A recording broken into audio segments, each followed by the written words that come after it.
This is the X&C Podcast, your Xbox newscast, featuring Colteastwood and Mag, hosting industry interviews and gaming talk live on YouTube every Monday night at 5 p.m. on the West Coast, 8 p.m. on the East Coast. For all of you listening around the world, X&C Podcast is available on demand on Spotify, Google, and Apple Podcasts. Welcome to the show. Join the chat, hit the like button, and let's get into this week's topics with the Xbox newscast. Oh, geez, I didn't even set Mag up. Hold on, let me get him on the screen. I got to close this thing. Bloop, there he is.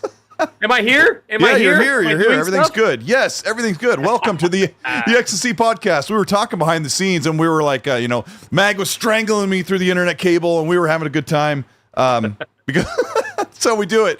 But yeah, we really appreciate you being here. This is episode 104, the X&C Podcast. We're like in season 3, if you want to call it. This is the third May that I've been running the show. And we've got a lot to talk about. Mag has been flustered. He's been going through crazy life stuff, but I think he's still got a smile in there. I think. Of course I do. And you know what? If you're on season 3, that's more DLC than Halo Infinite. Ah! Ah! You hear that 343, huh? They're Anyways, like la la la la la la la la.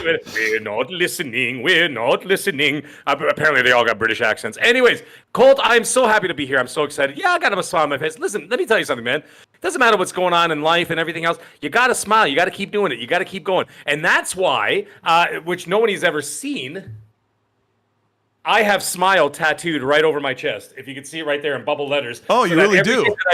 I really do. So that when I sit there and brush my teeth in the morning and I look up, and even if I'm upset or whatever, I'm like, ugh, I can't believe this person quit. Or, oh, I can't believe I got to deal with this. I look down when I'm brushing my teeth and I see the word smile on my chest and I start laughing. And I'm like, you know what? Why the heck not? Keep smiling, baby. Keep rolling. Keep moving. We got a hell of a show. Oh, all he has is hair and nipples. That's all I could find. I mean, it was dark down there, but well, I swear, every time. We got a hell of a show, man. We got a hell of a show. We have a great show. Dude, there's 600 and something people here. Oh, we do? Okay. I always have to fix amazing. I always have to fix the overlay on the fly because it's always crazy. But I don't know. I appreciate you guys being here. I got to give a big shout out to Happy Bomb, one of the main moderators on the chat, who also will get the supers up and to my face so I can read those. And Danta Quezada, and I haven't seen who else is in the chat moderating, but you guys are amazing. Yes, we have 650 people. Yeah, hit the like button if you're gonna have a good time. We're gonna talk about PlayStation Showcase. We're gonna talk about how Xbox strikes back with that showcase and where they're sitting. What other news is broke? It's been really great, and it's been wow, has it been crazy, Mag? This weekend I was on the Go Live Game on Daily podcast with couple of my old mortal enemies, believe it or not. Oh no, it's Alex, who does like a salt farming YouTube channel, and he's mainly a PC fan. He's been on the show a couple times. He's a good friend. And then this guy Fortinga Plays. Him and I have been like fighting behind the scenes since 2017, and we were bickering back and forth, blocked each other off and on. But GAAS says, "I'm going to put you on the show with Fortinga Plays, just me and him." And I go, "All right, cool." And I got to this point where I'm like, I've done enough podcasts. We've all been here. We've argued in the chat and all this. I said, let's do it. Like, what am I afraid of? Like, well, let's just shake hands. And we had a great time. And it was so crazy, Mag, that Asa dropped out before the show started. He goes, I'm just going to produce behind the scenes. You guys do your thing. I won't even be able to get in the middle of it. With GAAS and those other guys, they were so disgusting, foul, inappropriate, and you name it. I was like, yeah, that's sometimes that's how you roll, man. I mean, you gotta feel the room. Jesse Dean, he wrote, I thought he was gonna take his shirt off. If you want to see me with my shirt off, you have to go to Mag's OnlyFans page if you want to see that. Rick Payne, one. Yeah. So, anyways, yes. Listen. Yeah, it was that's great. all that matters at the end of the day. I've done shows with people who I thought. Well, there's one guy that I'll never do a show with again because we got into it, and I'm just like, you know what? It's not even worth it. And I literally left the show halfway through the show. I just literally logged off and walked away. Oh, and, yeah. You told me about that. Yeah, that was something. And yeah, I won't even say, I know the chat's going to be like, who is it? But I'm not going to be that guy. But anyways, the rest of them, even the guys who I thought were going to be my mortal enemies, we're all We're all friends on Xbox. We're friends on PlayStation. Some of them are hardcore PlayStation guys who hate me, and all of a sudden they added me, and now we're friends. You know, we just talk. You play a couple games together, and the next thing you know, you're like, you know what? Turns out that Mag's an actual human being. And then I'll say the same thing, and I'll be like, turns out fill in the blank actually is a human being. Isn't that a weird coincidence? And then you just become friends. So you know what, Colt? I'm glad you had a great show. I'm glad you guys had a good time. I'm glad that Asa was smart enough to leave GAAS behind. That was a smart move, Asa. Yep. I know you're listening. See the chats already. We need names. Yeah, suffice to say, it rhymes with crash. It might rhyme with trash. Anyways, that's just one of them. Anyway, we have ourselves a great show tonight. What are we going to talk about, Colt? Go ahead. Yeah, I mean, we're going to talk about, we have a couple little things, and I thought I would set the mood. A good friend of mine, Ralph Wiggum on Twitter, he made a little meme. He did like, I'm gonna try my hand at a meme here, and he did this little video, and I'm going to play it, and Meg won't be able to see it until it's about 30 seconds long. You won't be able to see it till afterwards if you want to turn on the sound, but I'll turn it on right here. It's going to cover me up.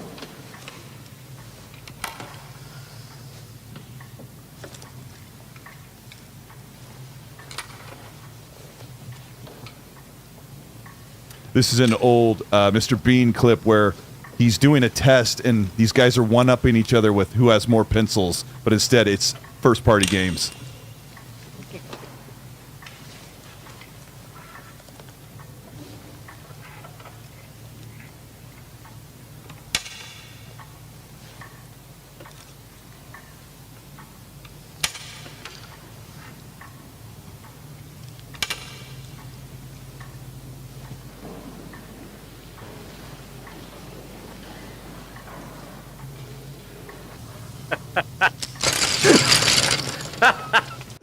That's fantastic.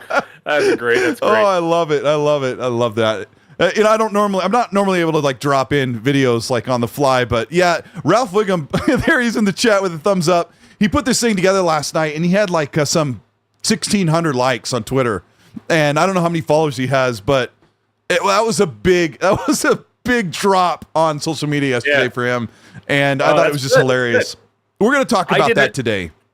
I did a Pony Master video. It was only 30 seconds long. It was just a little like reaction to the thing. I didn't even say a word. Well, actually, no, I did say a word, a couple of words. It was actually kind of funny. I was choking my Series X and threatening it. And I was like, was this showcase you're doing? It goes, because it looks like one of your showcases. So I managed to upset the Xbox guys just by cracking a joke. And then I really upset the PlayStation guys because then right at the end I said, oh, and I rated this. I rated the PlayStation showcase, and I did that from like Jeopardy, and then just burst out laughing. Price is Right or whatever it is. Or Price is Right, yeah, whatever it is. Yeah, Price is Right, and I did that, and oh my God, the comments. The comments were amazing. They're like, "You cringe fanboy Xbot," and I'm like, okay. Oh, and yikes!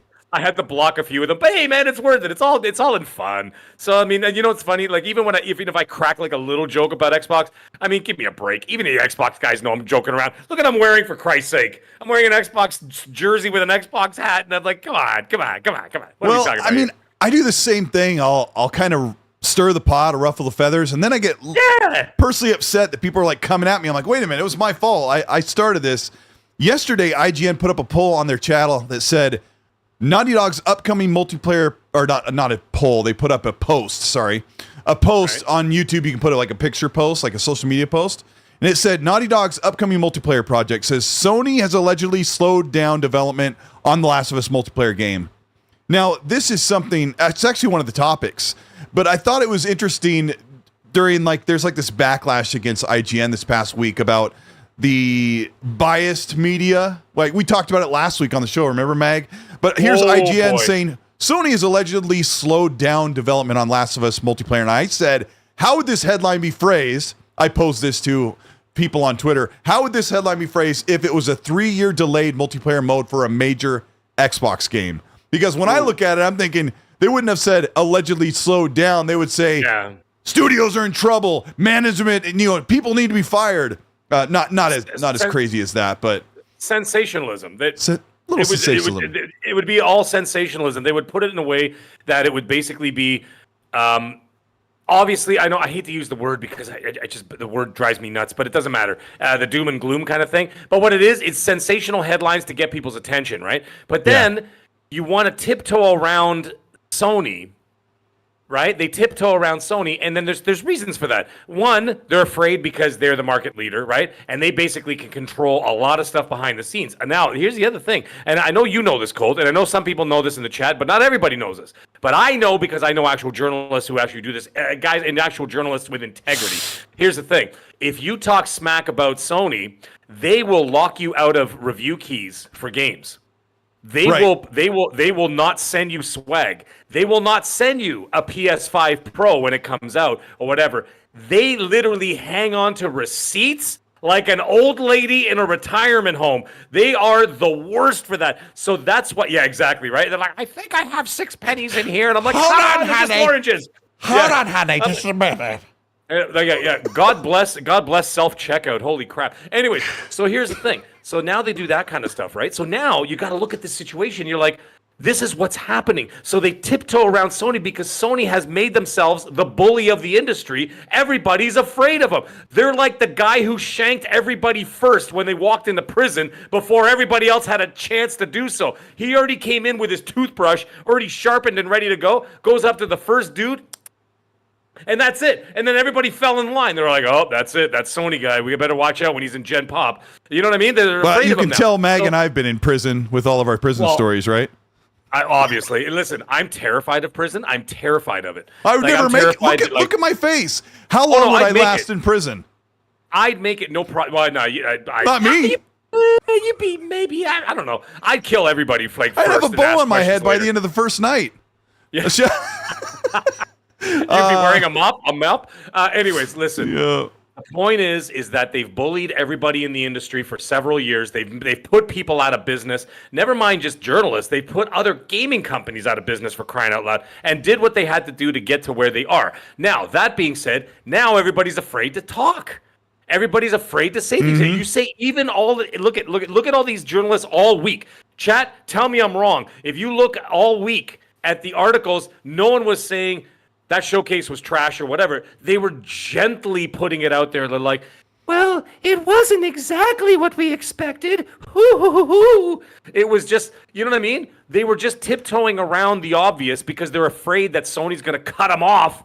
You know what I mean? Like, let's say when I saw like the prominent influencers or content creators really harsh on Sony's showcase. And we haven't even got into that yet, but I saw half and half. I saw some of the sort of apologetic stuff from the media, and then some of the pretty harsh stuff, which was fairly balanced. Jez from Windows Central and Xbox U Podcast is in here with a super. Thank you so much for a £5. He says, to be fair, Sony still gives me review keys, even though I've been very critical of them. You know what? He might be one of the few, and you know why? Because Jez has pull in the industry. Like, I mean, he's been growing exponentially over the last few years, right? And not more than the last few years, but I mean, he's been growing and growing. People are afraid. People are afraid of Jez too. Maybe Jez is the guy with the sharpened toothbrush as well. I don't know, but I'm telling you, man, I've heard from other guys who are terrified. They're like, yeah, they'll cut us off from review keys. And I'm like, really? So maybe it's isolated. I don't know. Jez has the privilege of being in one foot in the content creator realm, and then the other foot as a journalist in the media. So he wears both hats. Whether he wants to believe it or not, I've told him behind the scenes, I'm like, Jez, like those articles you write, if you got up on camera and said that and threw in some footage in front of it, you would get mad views. He's like, I don't know if I want to do that. I'm like, I would watch every one of those. He doesn't pull punches. I read his articles, and he doesn't pull punches on anything. He's critical, but in a fair way. And by the way, Jez, I'm not kissing your ass. I'm just saying, like, you know, I'm just saying, chat. I would like to call integrity. If you want to see Jez make content like short form, even if it's 5 minutes, because like he writes these videos and you can read them in about 5 minutes, and I'm like, man, if you just read what you wrote, like he writes the articles, like in the chat, let him know if you would like Jez to put in a little extra work with the zero free time he has and make some video content. I think it could go places. This could do some cool stuff. First things he's got to do is him and his boyfriend got to turn the cameras on, okay? So as you can see, these two ugly mugs over here, we ain't afraid to be on camera. I ain't afraid to be on camera. Jez, look, I'm right here. I'm right Jez here. is not afraid to be on camera. He's on camera on this show. He's been on other shows. Well, it's Rand. Rand's so close. Rand. He's so close. Oh, I've been busting his balls, busting his chops. Excuse me. I've been busting his chops left, right, and center about it. I'm like, I know. Just turn the camera on. And actually, there's a few times where I said I've been waiting for it for the one day that he does have like a full all-out camera. I'm gonna send in a super chat saying, "Listen, I'll give you another $5 if you turn the camera off." So I want to get him right when he first turns it on. But like, I can never get it because yes, that would be sweet. Finally, we got him on camera. And no, shut it off! Shut it off! That'll be, let's do that. Shout out to Psychonauts. Thank you for the $2. Says happy Memorial Day. And PlayStation has no games. We're going to get into that. Alan Adeltry, who's been a channel member for 12 months, says, what's up, Colt Mag? As always, keep up the great work. Thank you for the content. And thank you, all of you, for your feedback. I've been reading it in the comment section on social media, the replies. Like, they've been very, very gracious to us, Mag. Like, really nice. So we appreciate that. And I always share that with Mag. I'm like, Mag, they're being nice to us. You know what? I honest to God, man, like when I do what I do for a living, and Colt knows I have to deal with a lot of stuff being the big boss, right?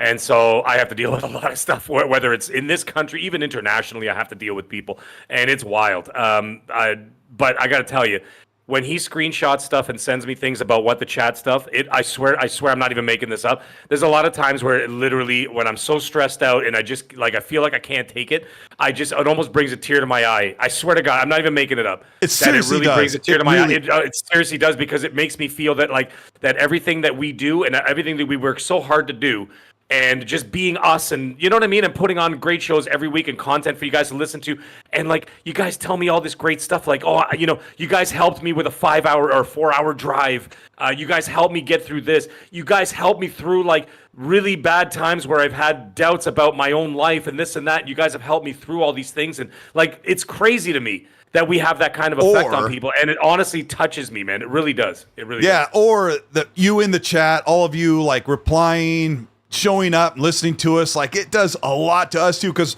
we can have a good time on the show. We have a good time when we see you guys cracking jokes, making fun of us, having jokes, and making fun of everybody else in the chat and being cool. It's been really good. We seriously appreciate it, Mag. Thank you so much for being here.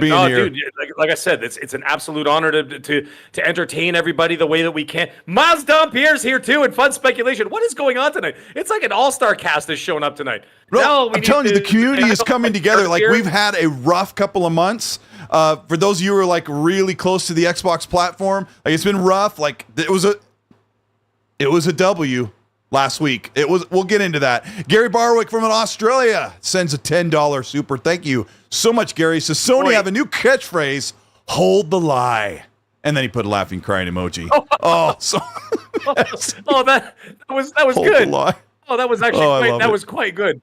I enjoyed that. Thank you. That was Jazz Rock Fusion, thank you so much for the $5 super. He says, Colt Meg, I'm a working musician and normally commuting home from lessons during your live show. Psyched to catch you live on a rare day off. I would love to know if you're taking lessons or you're teaching, and I would love to know what you're teaching. That would be very cool to hear. Let's see. PlayStation Pete with the PS5 picture. Thank you so much for the 5. Says, I own a PS5, but my investor told me to invest in Microsoft because cloud gaming and the Activision merger. The merger that, if Jez is still here, the merger that Jez says is not going through, but I think he's just kind of riling people up. Yeah, for sure. Yeah, he's still here. He dropped another super chat. He says, vids are hard, frowny face. And thank you, Mag. You rock. So, yeah. You rock, dude. You rock. Jez, I will help you. Rand will help you. But I think you should give it a try one of these days. Take 30 minutes. I got to teach Rand everything he knows. But let's get into... I had these little tiny topics to get us rolling in, but we've already broken the ice. We have 1,200 people. Hit the like button if you're here with us. You have a good time. Shout out to Miles in the chat as well. Boss Mom Lethal Papa, who's also helped keep the chat clean and crystal clear, unlike my mind sometimes. But we really appreciate you. We have Gollum. The Gollum game. I don't want to talk about this for too long, but we're hoping to be cool, but it's one of the worst games that reviewed this year. Come on, Colt. Did you... okay, listen. When I saw the trailer and I saw it was from some. I even knew it was going to bomb then. I don't know how or why. I just had that vibe. It wasn't going to do anything, and clearly it didn't. And the funny thing is, I was watching Friday Night Tights last week on Nerdrotic, and they were laughing about it because they did like a little developer update. They're like, "Oh, by the way, we did some performance fixes, this and that," and they called it the Lord of the Ring. Like as in singular, like they couldn't even get the name right. Oh my they called gosh. Yep, they're like, we're sorry, we want to help, or we want to, fix any mistakes that we had with the legacy of the Lord of the Ring. And I'm like, oh my god, it's so like, bad. I didn't even know it already released. Like Hargeet Chani pre-ordered it. I said, you can still return it. He's like, I'll give it a shot. I'm like, okay, but apparently it's been out for a few days. Yeah, no, it's been out. Yeah. So speaking of another banger, Microids decided to go ahead and bring Inspector Gadget to the Xbox, even though they said they couldn't or they wouldn't, and they said because of the overwhelming fan feedback, go Gadget port. And wow, can't wait to never play that. I didn't even know anything about this, and my ear is to the ground. And I'm telling you, I did not hear about an Inspector Gadget game. Are you kidding? Yeah, and it looks like Assassin, I saw what you wrote. Like those cheap 3D animated Disney cartoons, like the Mickey Mouse. Oh, you mean Pixar? No, cheap. No, sorry. No, like the cheap ones, like they're the ones that's on TV in the morning for kids. Yeah. And it's all flat shaded, and like they just got the bare bones geometry on the screen.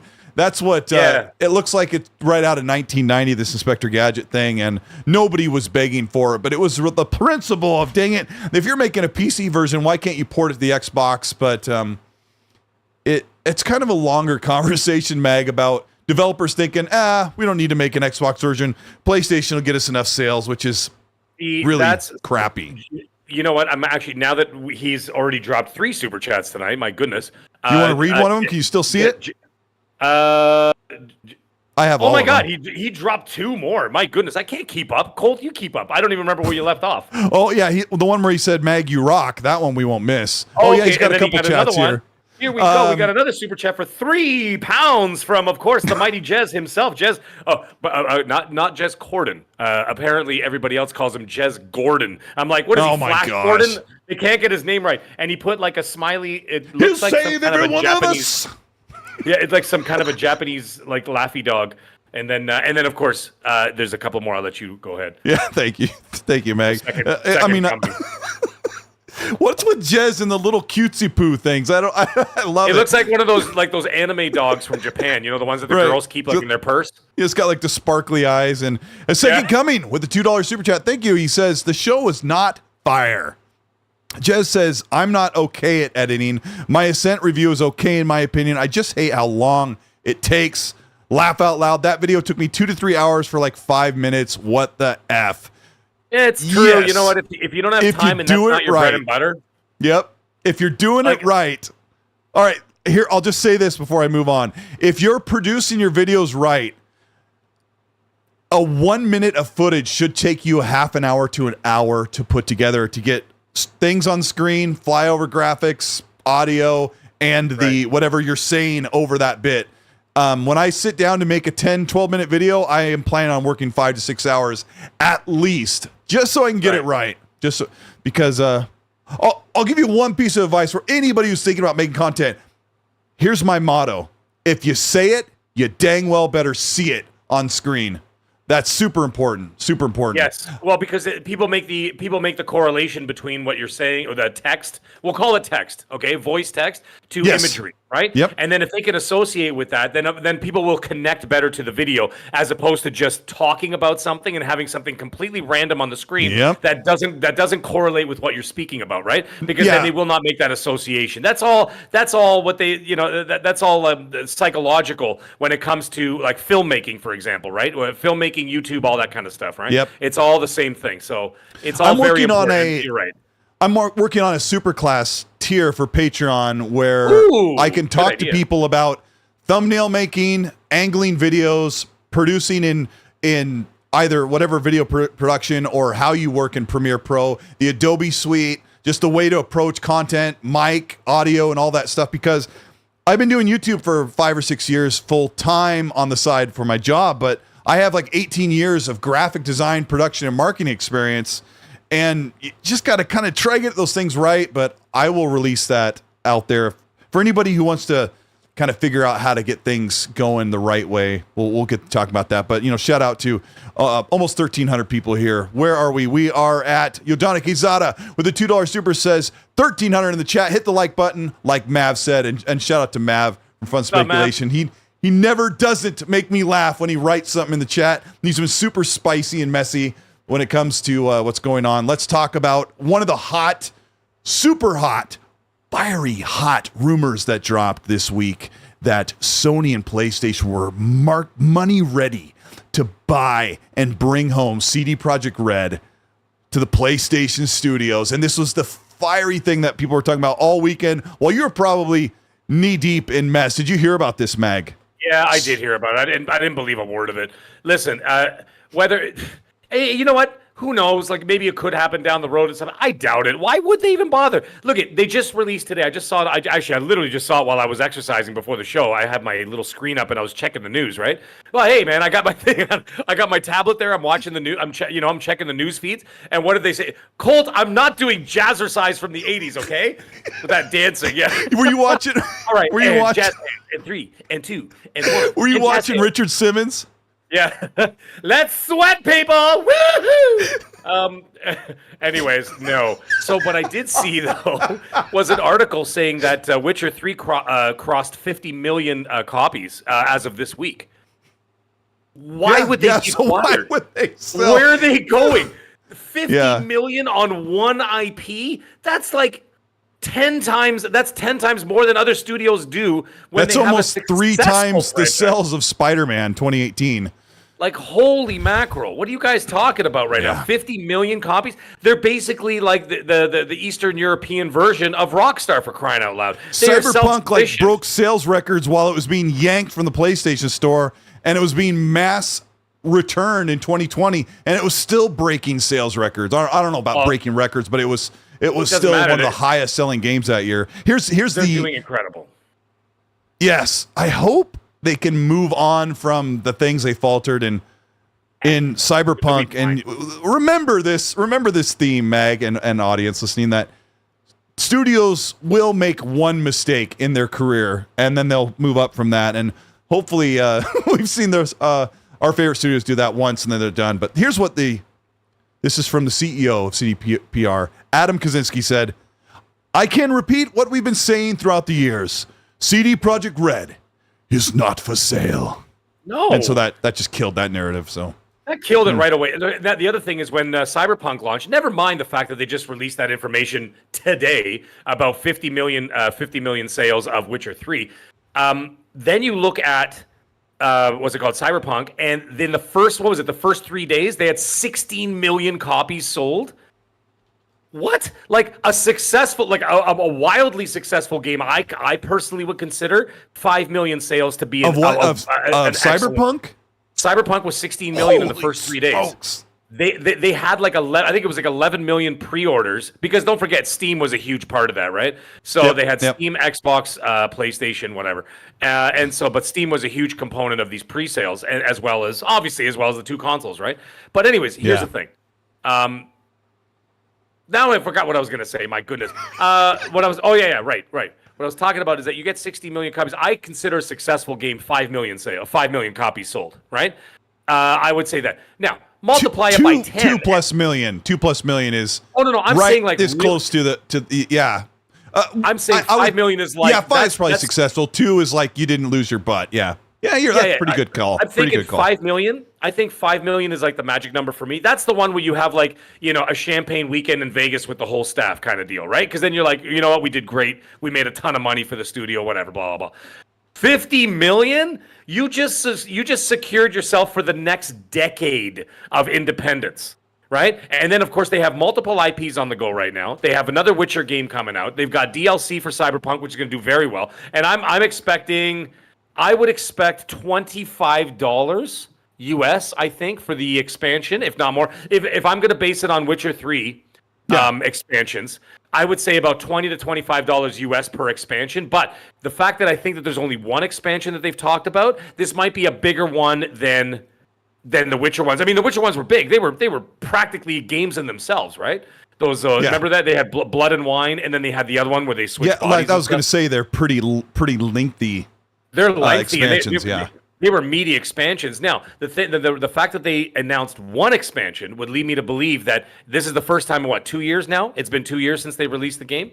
So now I think this is going to be much bigger. I think it's going to be at least 25 US, 29.99 Canadian, and I guess respectively about 25 euro. Somewhere around that range, right? They're going to make a mint off that. A mint off of that. And that's going to fuel them going forward for their next projects, which of course is going to be another Witcher game.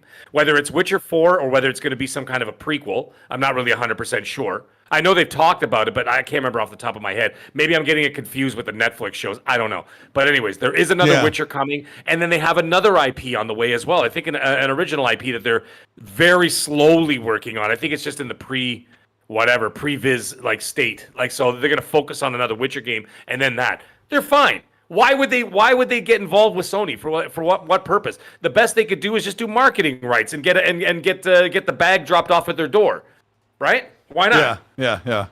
I'm sorry, the chat's too crazy. No, they're not going to buy CDPR. Yeah, I mean, this comes from PlayStation fanboys like desperately trying to conjure in the Conjuring circle a second showcase, a second secret showcase, or some bombastic handful of reveals at the Summer Games Fest for Keeley's. I want to talk about the Summer Showcase, but I want to start it off kind of unorthodox, Mag, because Wednesday I actually took off work just to watch this.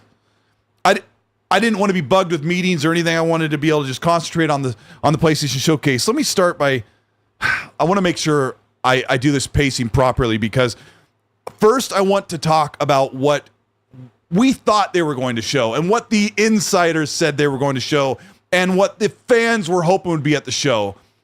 But first, keep that in your mind. Mag, you're my non-ADD co-host, so you can hold on to thoughts longer, and it's already gone, right, for me? First, I want to say, full disclosure to the, shout out to 1,300 people here. Let's see, what do we have? 1,400. Thank you so much for being here. This is me, Wednesday, right before the showcase went up, okay? I'm going to embarrass myself and be brutally, personally honest about how I felt going into the PlayStation Showcase. I woke up in the morning and I said, Colt, you have a PS5. Anything that looks amazing on this showcase, just remember, Colt, you're going to be able to play it on your PS5. You won't miss out. It just won't come to Xbox. It's going to be okay. Now, of course, I'm embellishing there, but I did have to tell myself, because as someone who runs an Xbox podcast here with Mag, or I do all this content, like, we always talk about what Xbox has access to. Never in my wildest dreams did I think this show would be loaded full of games that were coming to Xbox. So going into the showcase, my friends and I were joking. I was watching the show live in a party chat with Hargeet, Zocker, and I can't remember. It was a bunch of us, a bunch of the guys from, I think, I can't remember who's in there. Anyway, I'm rambling. We were a little bit worried because PlayStation hasn't done anything in 2 years. This was their moment to curb stomp Xbox, and they have no roadmap for 2024. So they could just lay it all out there, and it would be a huge moment for PlayStation. Meg, I'm going to start with you. What were some of the big things that we thought would be at the showcase, or that was rumored to be there? Well, I could tell you one thing. I was excited for the show because my impression, whether it was portrayed or not, my personal impression was that this was going to be a showcase that showed us what's coming in the second half of the generation. They didn't have to show gameplay so much, maybe like for like whatever's coming up in the next year or so. Show a little, obviously like the Spider-Man and stuff like that. Maybe some other games like that. What is it called? That Eternal Blade or whatever it was. Like some things like that. I expected those kind of things, but I was also expecting like, give us another drop of like, show us what they're working on without actually showing us. Just tell us the roadmap of what's coming from the big studios. Like the Sony Santa Monica's got that.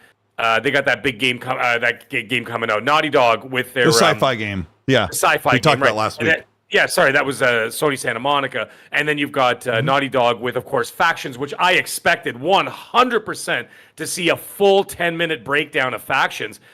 Nothing. Where was Silent Hill Remake that everybody's been talking about for a year? Where was it? And then on top of that, where was the sale? Where was the sales pitch for PSVR 2?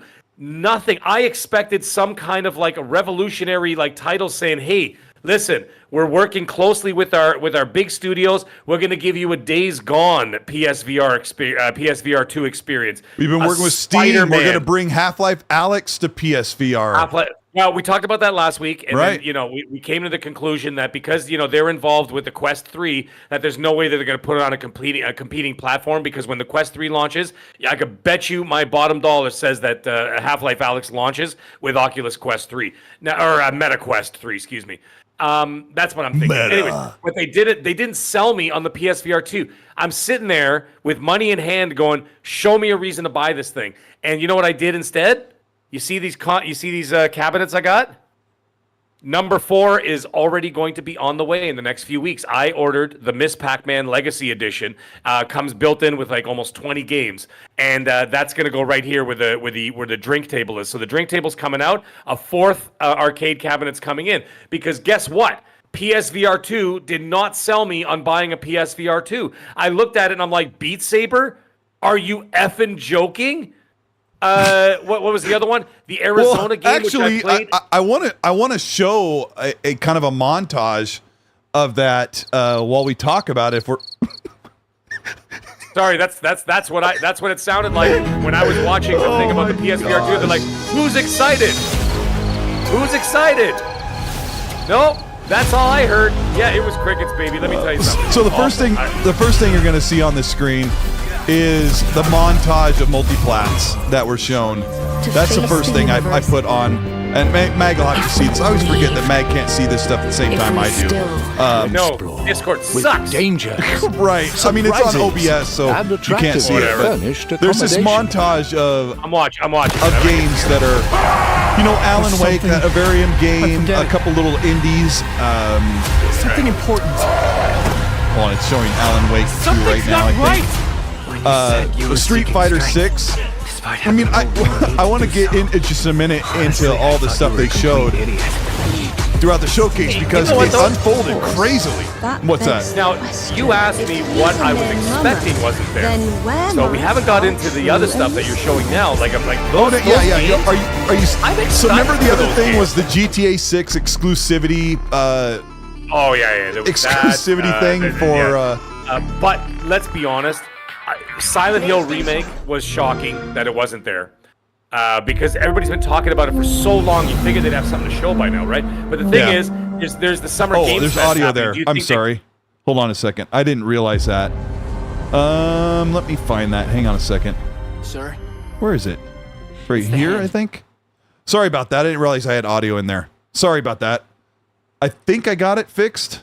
Give me thumbs up if I've got the audio fixed there. It'll take about 20 seconds for it to catch up. You might need to rewind and say your last couple sentences again. They said they can't hear me. Hold on. All Discord, right. Discord. Colt, you can hear me. Should be able to hear me. Colt, we can't hear you. Hold on. I gotta wait for it to catch up. Still saying show's too loud. Hang on. Discord audio, that's you. You don't have to do anything. No, I'm okay. There we go. Yeah, it's so, like, when you're live, like, those 20 seconds are like, yeah. Anyway, well, okay. I'm sorry. Go back and say what you were saying about. I said that GTA 6 was supposed to be exclusive, so I'm gonna take this video back here in a second. But there we go go. We got all the thumbs up now. Listen, the thing that I was saying is that it's the Silent Hill remake has been talked about for so long. You figure they would have had something to show by now. That was the shocking one to me. However, that being said, the Summer Games showcase with Keeley's coming up, and I have a feeling Keeley's got the angle on some of the Japanese games, because I mean, let's face it, that's a Japanese game, right? And then on top of that, I think you might get that Death Stranding 2 shown at the well, I don't want to call it the Keeley's, because the Keeley's is the award show, so we'll call it the Summer Game Show. But I think that's coming there too. But the thing is, if they are going to be PlayStation exclusive, it's shocking to me that they chose to show multi-plat games at the PlayStation Showcase, but they're going to show PlayStation exclusive games at the Summer Games Showcase. What is happening here? Now, the thing is, the games looked fun. I enjoyed the games. I was about to say Silent Hill. Alan Wake looked fantastic. The fact that we get to play as another character on top of that, cool. I'm down with that. As the what's it called, the FBI agent there. And I'm like, okay, we're gonna get to play as Alan Wake, and we're gonna get to play as the FBI agent. I could see it like Resident Evil 2, two branching storylines and going in opposite directions, right? That's fantastic. Yeah. And then eventually they could Tarantino and then sort of meet up at the end, kind of deal, right? Great. That's some, that has potential for great storytelling, right? So I'm excited for that. I was excited for a couple of those other little games. I was excited for that game from the creator of Abzu, that sort of indie game. It was Sword in the Sand. I wrote it down. I wrote them down. Anyway, let me go. Great looking game. Let's go in order since we're in here. This might have to move down here. I want to make sure I don't miss anything. So let me move this topic down here. So it opened up, Mag, with the Fair Games. I want to talk about that for a second. A lot of people calling it Fair Game. It's Fair Games with a $sign. So this is the Blessed Haven Studios, Jade Raymond's team that has been built and bought by PlayStation Studios. They're making a 3-player co-op PvP heist game. I'm like shaking my head, like Contraband is literally 1 to 2 years away from releasing from the Avalanche studio, by all rights, about the same size as Haven Studios. This game, Contraband, is set in the 70s. This one's set in the near future with Saints Row looking like characters. Mag, did you watch this trailer? Do you have any editorials to make on it? Dude, it looked like a bad version of Fortnite. I will not talk smack about Fortnite because Fortnite is actually a really well-made game. It's not necessarily my jam all the time. I play it. I play it with my son once in a while. It's good. It's good. But it's a well-made game. I saw the guys with the pig masks, and I'm like, here we go with this crap. Yeah, you got the Watch Dogs Legion, the Payday 4.9. Expert in the chat says, X-Burk says, it looks Redfall-ish, so I'm giving him a laugh out loud, because I actually did laugh out loud. God, Emperor Sofa King, that was funny. It basically looked like I was expecting AR-15s that were pink, sparkly AR-15s with But we saw real gameplay, right? Or was that CGI? Oh my god, no, it was all CGI. That was nonsense. So in the chat, give us your predicted review score for Fair Games by Haven Studio. Put that in the chat there. Do you have anything else you want to say to Fair Games? Yeah, I do want to.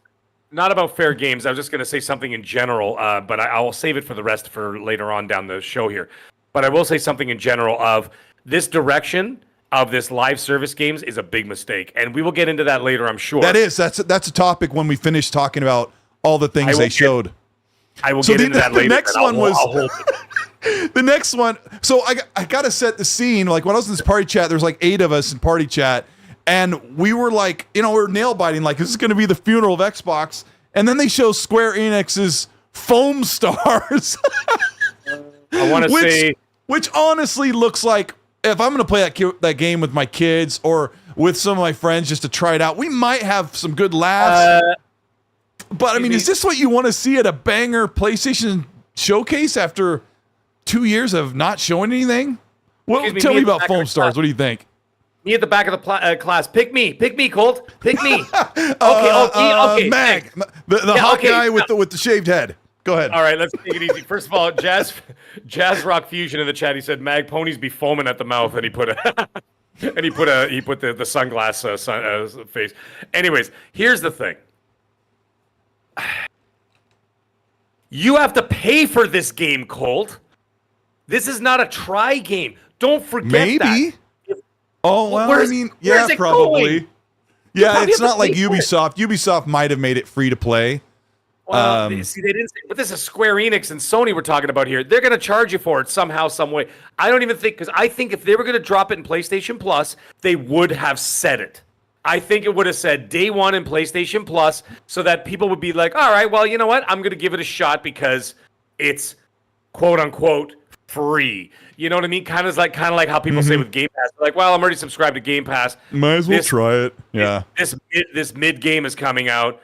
Well, I'll just try it because I'm not actually paying for it. I mean, you are in a way paying for it because you are paying your $15 whatever a month if you have Ultimate or whatever, right? But the point is, there is no guarantee that this is not a pay or that this is a free to play. I think they would have A, said it was free to play, or B, they would have said it was in PlayStation Plus. Neither one of those things were said. Therefore, leads me to believe that this could be a $20 game. Or maybe a $25 game. Or knowing Sony, it could be a $70 game for all we know. Who the heck knows? All I know is that ain't it. That ain't it. Whatever that was, no. Okay, I don't even like Splatoon. Okay, and apparently Splatoon is like. I'll do a poll because. Oh God! After I've laughed about it, and I paused the video on the screen. You'll see it pause here in a second. Lady Foxfire, what's up? I paused it so we can cover a couple things. I'm gonna put in the chat. Does my caps is on? Does Foamstars look fun? Now, it's just a simple question. Does it look fun? It doesn't mean you have to buy it. Doesn't mean you're going to play a lot of it. Doesn't mean it's going to score really high. Just it's an anonymous poll. Anomenon. What song was that? Mrs. Jackson? Was that Mrs. Jackson? Miss Jackson. Ooh. Oh, I was going the Muppets route. I was like, or the phenomena. Does Foamstars look fun? I'm asking the community. Let me read some supers while you guys vote for that. No shame. No one can see what you write. But I'm kind of thinking, yeah, it looks fun. I might try it. Do I want to spend $70? No.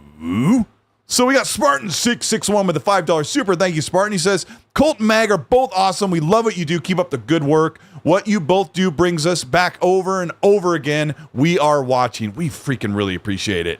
Thank you so much. Highlander001 with a 5 says, seeing Colt, Alex, Frit, Konami's GAAS show was great. Nice to see you guys could both take shots from Alex. Colt is going to PC Master Race. Only needed Mag. And I did say on that show that if Starfield is 30 frames only on Series X, I will play it on PC. And they were like, what? Oh my gosh, big respect. I'm like, come on, man. Like, there's Series X should be doing that. But I also said that if it's 30 on Series X, it's not the console's problem. It's that build of Starfield and Creation Engine 2. We might talk about that later. Let's see. We got Preston. Thank you so much for the 5. Says, you two make a great team. Best Xbox show around. Don't say that out loud. There's a lot of great shows out there. There's a ton of great ones. Thank you. Yes, thank you. Gary Barwick with another Australian with a 5. Thank you, Gary. He says, Sony are moving on from VR into games as a service, much to the chagrin of their fan base. Sony realized they have to become like Xbox to survive the years ahead. Gary, hold on to that. Pin that. I'm going to talk about that with Mag after we finish talking about the showcase stuff. Timothy Struble with the 5. Thank you, Timothy. He says, the biggest thing I took out of the showcase was the live service future for Sony. I think this could blow up in their face. And Timothy's right, because they have a roadmap of 60% of their games will be live service. I can bet you that a good portion of that 40% of those games that are not considered live service will have multiplayer modes in them or something. So it's a big shift because that's where the money is. And as Zucker said on his new podcast, Sell It's the Gaming, last week, he said, all Sony needs is one of those games as a service to hit the jackpot, and the rest of them could just wash and it'll still be okay. And that's why Xbox is doing so well despite being in third place. Ralph William with a 5 says, almost at 500 likes. Let's go. Hit the button. Great show, guys. And we are over there with 508, and I can unpin that comment because you guys are amazing. We got 1,500 people in the chat. And Leviticus Cornwall, I saw what you said. Just because the chat's moving fast doesn't mean these old eyes can't see it. Over the hill game guy. All right, we'll see what's up. We'll see what's up. Yeah, can you slow it down for us old guys? We're the old Muppets up in the balcony just talking trash. Yeah. One more from Boner Jams. Thank you, Boner Jams. He says, what time do we get into the PS5 talk? Great show. Colt Northwood. Great seeing you, Mag. Have a great week, everyone. We are in the middle. Totally in the middle. Let me hit play. What were you going to say? Nothing. I'm just saying what's up. What's up? Yeah, Boner Jams. What's up? Funny. So a lot of big games. What's on screen won't necessarily line up what we're talking about whatsoever. Helldivers was another game. I don't know anything about Helldivers.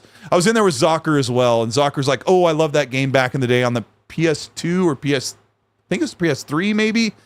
I'd never heard of it before, but apparently it's a great return from a third-party studio that is making it exclusive for PlayStation.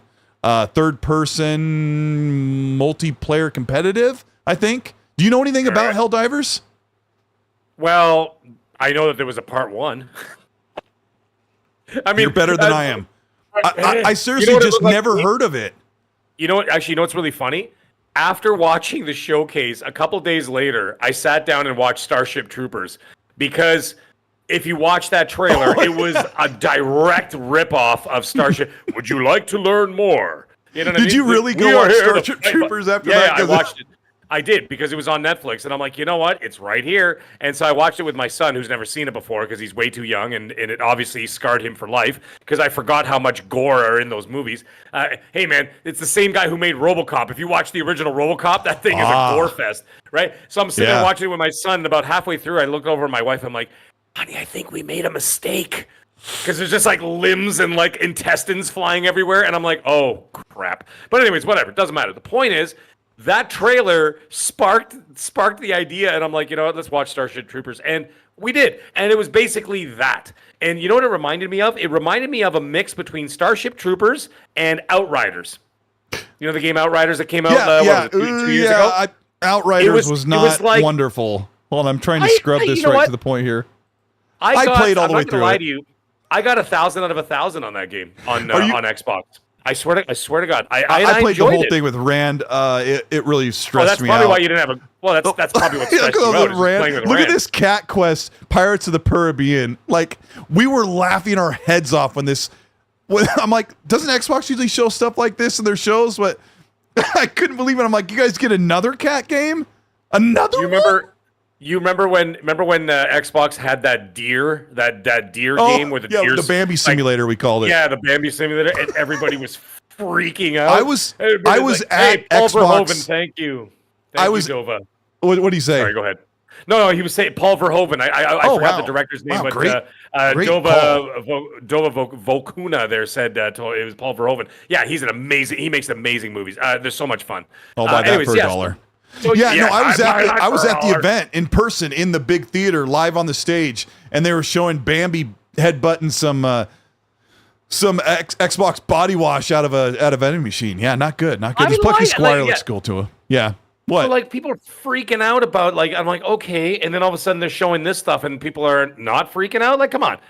But anyways, whatever. Listen, the games looked fun, except for that Foamstars. It was just eating up a lot of this supposed 70-minute show. And I kept looking down at my clock, and I'm like, they haven't even showed the VR stuff yet. Right. And I'm going to be total fanboy, all right? I'm going to be total fanboy. Right. I was like, we were in the party chat, and I was telling Soccer, I go, bro, we, as Xbox fans, we could be okay. Like, this thing could end soon with just Spider-Man, and then that's it. And he's like, hold on, take it easy, Colt. They still have 20 more minutes. And then they ate it up a bunch of the time with VR. Let me go to the next one on the list. Metal Gear Solid Snake Eater, that was supposedly an exclusive up until about 2 or 3 weeks ago when Jez Corden was one from Windows Central and Xbox 2 podcast, was one of the first people to say, I've heard it's fully multiplat, and it was on the stage for PlayStation, and yes, coming to everything. So I don't know. We talked about Alan Wake, but I want to ask you about Final Fantasy because a lot of people are like, it looks really good, but they chewed up a good portion of the show showing a game that comes out in less than a month. Yeah. And I'm like, what are you doing? They already did a breakdown of Final Fantasy 16. Didn't they? A few weeks ago when they showed the extended trailer, they showed gameplay, they had an interview with the guy and the whole business, and they're like, "Oh yeah, you could do this with the dog." Like it was a state of play, right, for Final Fantasy 16. Yes. And actually, funny enough, I'm still going to wait for reviews, but funny enough, actually watching that state of play kind of sold me on the game because I'm not a Final Fantasy fan. I don't like turn-based combat. I don't like having to control an entire team. It bothers me. And I prefer the more the third-person action RPG kind of thing where you're controlling one character, right? And then you get to focus on the one character and moves and abilities and that kind of thing. I don't want to be farting around with 4 or 5 people and then one person throws one person throws a soda can and then the next person conjures a demon from the ground. No. You know what I mean? Give me a sword or a weapon or whatever. So anyways, the point is it sold me on the game. You didn't have to sell me again on the game. It You know chewed what I'm up a saying? lot of precious time that we were chewed up- hoping it that chewed up time, but that maybe that was the PlayStation was point. going to bring it, right? What do you think of this Maybe that teardown, this like Lego game, this like Lego Nah. Minecraft? No, My son's no. watched influencers have early access. He says it's pretty cool, but I couldn't believe they chewed up a 4-minute segment of the show. The new Duke comes in the chat, says the effects and teardown look Yeah. cool. What's up, This Noob? game looks fun. I hope that it's something that, like I said, man, when you got kids that are old enough to like play, really engaged in a game on a controller, like I've had so much fun playing games with my kids. So, but I don't know. Am I going to be playing that game with Zocker or GAAS or Mag? I don't know about teardown, but it does look kind of cool. Hold on. There's one thing we got to talk about. Poochie, I saw what you said. Sorry, Sees everything. He called me a simpleton. Oh, I see it. Yeah, I know he's just joking, but still. Anyways, I'm just being funny. Anyway, here's the thing. There's something we've got to remember, everybody who watched that show. We saw all those games, right? Great, wonderful. We also know that these are not coming to a gaming service. So there's a whole bunch of indie games that you're going to have to, presumably, you're going to be paying for. So it's not the kind of thing where, like, let's say, I hate to say this, it's going to sound weird no matter which way I say it, so I'm just going to say All right, it. do it. When you're watching an Xbox show and you're watching like a bunch of like indies or AA games, you know that they're coming to Game Pass, so the financial risk is almost zero because you're already subscribed to the service, presumably, again, right? Mm-hmm. So you're sitting there watching going, you know what, that looks pretty cool. I'll give it a shot. And then you look at like let's say last year when we watched like High on Life, you're like, that looked pretty wild. I'm going to give that a shot. Or Pentiment. Hey, that looked pretty cool. Let's check that out. Because you're already subscribed to a service that you're utilizing, right? When you're looking at this showcase, these could all be individual purchases. So now the scrutiny is 10 times higher because now you're going to go, you know what, that looks cute. But there's always going to be the caveat of the but. You're going to have to dish out money to pay for it. And then you're going to have to convince $10 more on top of what you thought games used to cost, right? Right, exactly. And then you're going to have to pay for your online subscription to be able to play with your friends on top of that. So, you like, let's say your PS Plus, right? So you're going to have to pay for your PS Plus to play online with your friends. Plus, you're going to have to buy the game. And then plus, you're going to have to convince your friends to buy the game too. Yeah. What are we talking about here? Like the walls you're putting in, like the obstacles you're putting in front of the game are not enticing because now you're turning it away, you're turning people away. So now that I break it down that way, you put up 3 obstacles that are going to tank these games because maybe you might think, Colt, that Lego Minecraft situation is cool and you buy it for $25 or $30. But There's something worse. There's something worse you're not seeing there. What if GAAS is like, I'm not paying $30 for that. Right. I mean, the worst thing is the optics of this is the big moment for PlayStation to show their first party offering, like why you bought a PS5, why I bought a PS5. And they literally walked out with 4 to 4.5 games from first party. And one of them, we'll get to it in a minute, but there's some hypocrisy that comes with that. We'll get into that as well. Let me see. The thing is, like, I play a game. Like, I see some people saying in the chat. Like, I for example, on the PlayStation side, I played Horizon Forbidden West. Right, I put in 100 and something, including the DLC. I put in like 120, 130 hours in the game. I played it for like 3 months or whatever. I didn't mind paying full price for that because I don't mind the price of admission because it gave me literally dozens and dozens and dozens of hours of entertainment, right? Sure. You're trying to sell us on games that we're not 100% on, and you still got to dish out cash for, and then you got to convince, like I said, then you got to convince your friends to dish out cash. This is not an easy feat, man. Like, I'm looking at this and I'm like, this doesn't sound like a very enticing. Like, at least with Game Pass, you're saying, listen, give it a shot. It's there. You know what I'm saying? It's there. Give it a shot. You're subscribed. I'm going to say this on behalf of PlayStation Showcase and the upcoming Xbox Showcase that when you wait a year to put your big show up, you can't show games that are like, hey, this might be cool. I don't think you have time for that. I think if you're going to pack in 60 minutes of a presentation, you have to show the big things and the super promising small things. Like, if a small game is shown on Xbox show like last year and it's Silk Song, like that's massive for people. Or the Glass Case of Benedict Fox, which looks like it could be as great as Ori, although it wasn't. Like, that's okay to show, but to show something like Pirates of the Caribbean and expecting a people to VR dish out version of cash Crossfire, like the worst reviewed game that was exclusive to Xbox, is now VR version at the PlayStation Showcase. You might as well just been insulting the fans. Like, hey, I know not a lot of you are buying VR, but here's a game none of you wanted to play. I'm going to end this poll. 80% said Foamstars does not look fun. So I'm a fraud. Oh, now imagine you got to pay $25 for that game. Let's just say, and now you got to convince 3 of your friends to buy that game. I think it's more than 25. I think it's $50. $50. Okay, let's say it's $50. Okay, so now you're gonna have to pay for PlayStation Plus, right? Which is whatever the lowest. You're already paying for it anyway. Tier, if you're yeah. Well, the lowest tier is like $10, I believe, if I'm not mistaken. Or Xbox Live, because I think Foamstars is a multiplat, isn't it? Oh, is it? I wasn't sure. I wasn't sure. I'm actually not. I don't remember. Chad, help us out. I'm going to look this up. I normally have this stuff vetted out, so let me look it up while you're talking. Go ahead. Yeah. So no, what I was going to say is that now, let's say you're paying $50. On top of that, you're going to be paying $10 a month to play online for the same game. Then on top of that, you're going to have to convince 3 of your friends to play with you. Otherwise, you're going to be playing with complete strangers. This is not a great strategy for these smaller games, right? If you've got the big AAA bangers that you know people will line up for, like your Spider-Mans, you don't have to drop that into like a service or anything. You know people are going to pay $70 for that without question, and you watch that it's going to be selling tens of millions of copies, right? Spider-Man 2, but you get these smaller games that people are not sure about, and you're not dropping it into a service that people can at least give it a shot, or it's free to play in the very least. You are setting yourself up for massive failure, because it's going to be dead on arrival, because no one's going to be it's risk aversion at this point, right? Like, people are not going to be interested in paying for something that they're not sure about. And it is exclusive.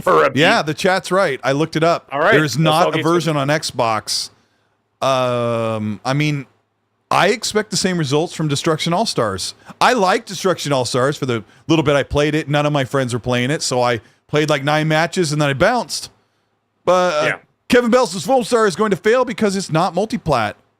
Probably would have Bleeding Edge made it if it was on PS4 when it launched. It wasn't a great game to begin with, so like that didn't help. When Kevin Bell says that, you have to like say, yeah, you know, he's not wrong. But, you know, a game could fail if it's just not great. And it doesn't sound like people are super excited. They keep making the joke, Splatoon at home is what Foamstars is. And, you know, that's a mistake that it didn't make it to, like, Nintendo Switch. Because, you know, that, like, if you're trying to attract, like, that younger crowd to play those kind of games, like your Splatoons and whatever else, Switch is an obvious choice to open the doors. You know what I mean? To open the door for, like, this this porn star. I mean, you'll just play Splatoon if you're going to pick up your Switch, but I showed the game to my kids, and they were like, my kids aren't usually hypercritical like I am, but my kids were like making faces. I'm like, what is it? What do you think? Like, it doesn't look anything like the CGI trailer. I'm like, no, but what do you think? He's like, it looks dumb. I'm like, oh, well, okay. But now I just outed them for being jerks about a game that somebody worked their butts off on. Let me read a couple supers here. We'll get into the next list of games. What's the next one? Yep. Oh, yeah. This was. We'll talk about a game that's coming to Xbox for sure. We got Caleb Gardner. Thank you so much for the 5. He says, I'm excited for Bungie's marathon. Their take on extraction shooter will be interesting. The trailer has 18 million views. And it's also, Caleb, Bungie's marathon is the highest viewed video from the showcase because they split them out into their own. It was the highest viewed trailer from the entire showcase. And they didn't really show anything. If you follow me on Twitter, I took it and broke it down into a 40-second recut where I got rid of all of the cinematic. I left just the characters that look like they're playing the game. I cut it all into one shorter trailer. I usually do that, and then I dump it in a folder and I use it later. But if Ronaldo, who's been a channel member for 2 months, says, don't ban me, Udani, but I'm absolutely playing Starfield on my PC. Laugh out loud, nice plug for the Zealots cult. Yeah, I've been friends with Hargeet for the past year and a half or 2 years, and I've been friends with Zocker for freaking 5 years, and he's got Shady on there, and I've been on podcasts with Shady and been friends with him for a long time, so check out their show. They're just getting started. They're still wet behind the ears. They don't know what they're doing. We love them, though. Highlander001 with the 5. Thank you, Highlander. Says, I love when you and the other Xbox streamers talk positive about Xbox without hating on PlayStation. PlayStation sucks. And then he says, and you do hold Xbox's feet to the fire when needed. I'm just kidding. PlayStation doesn't suck. You know what? Listen, I don't care what, people can label me this, that, and the other thing. Listen, I follow where the quality is.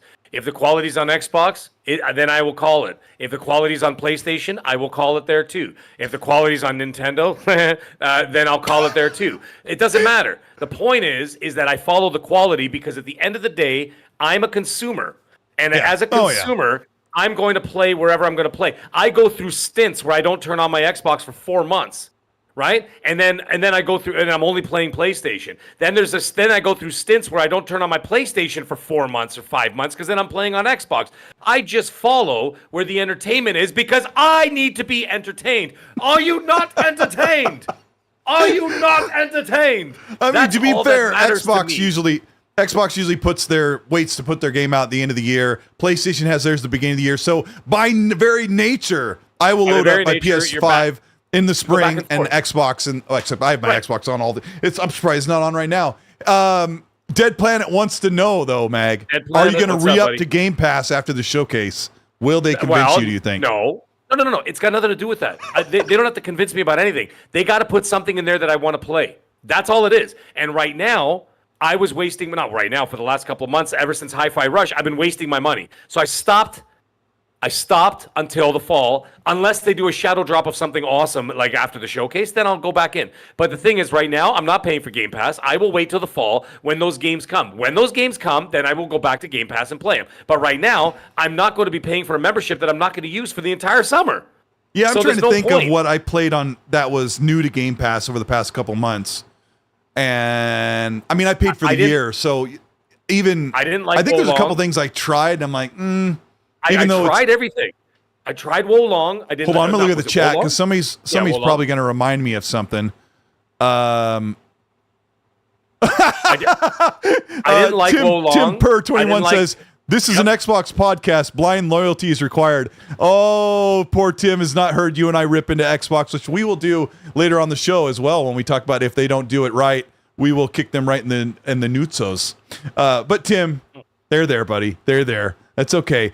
Just because you got green on the overlay doesn't mean that you worship at the altar of the Almighty. Philith D. Spencer. Phil Chili Cheesesteak Spencer the First. We pray to thee. No, it doesn't work that way. But we are hoping for the best, and that's how it goes. Let me get back. Let me get back to this. Raiden Blade says Sony Entertainment Interactive will abandon PSVR 2 by next year. No first-party support. All this time, you had 5 years to create and build supporting software. No confidence in PSVR 2. Now they will not get rid of it, but they won't abandon it. But they did drop the ball. Sorry, go ahead, Colt. Go ahead. You say first. No. I don't want to interrupt you. I'm just thinking they're already outselling the PSVR 1. Yeah. So I think they might have been profitable with the first PSVR. They were, yes. Now they're selling a little bit better than the PSVR 2. So they're probably, unfortunately, I think they're probably pushing for turning a buck and selling as much software on there. But Rain Blade is correct that they're that abysmal offering for software. Like Arizona Sunshine looks great. I had a friend who was into VR and PC, and he said that was one of the best VR games that no one talked about. It's a zombie shooter. I played the first one. I played the first one on Meta. Is it good? Yeah, it's good, but he said it's great. Yeah, it's. I played the first one on MetaQuest 2 because I got a MetaQuest 2, right? So I played it on there. But here's the thing: when they showed that initial lineup of games outside of the Horizon, the Horizon Call of the Mountain and Resident Evil Village, which the only selling point for me was Resident Evil Village, and of course they showed Resident Evil 4 with no release date.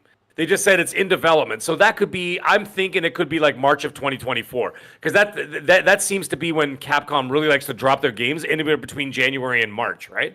That seems to be their modus operandi. So I'm going to say that's not the selling word me I on. can't say. That's the phrase I always get backwards. The MO, I said, modus I tried to say operandi? operandi as morotis or something last week, and I look like an idiot. The thing is that you didn't not good with create Spanish. Compelling. It's all it's Latin. Yeah, that's what I said. They didn't Latino. give any compelling software. There was nothing compelling there. If you remember, I talked about this a few weeks ago. I said if you gave me an Insomniac Spider-Man experience in PSVR 2, you did. I'd buy it today. I'd buy it today.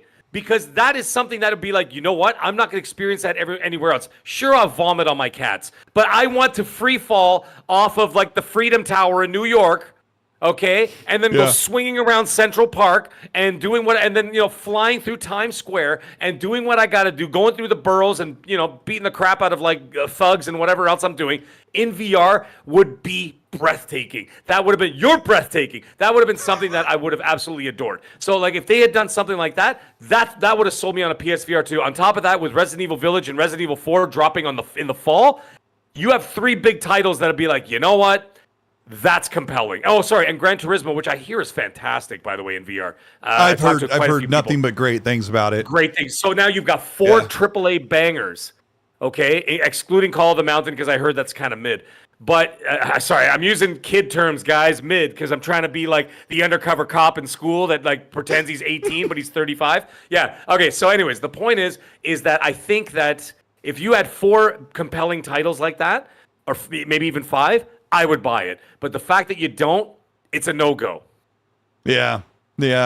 I mean, you went and bought the cabinet instead, the Miss Pac-Man cabinet. Lady Foxfire with the $2 super. Yep. Thank you, lady. Says, they didn't convince me to buy a PS5 or a VR2, she says. Dead Planet. Thank you, Lady Foxfire. Dead Planet with a 5. Thank you. Says 2023 and 24 looks light for PlayStation.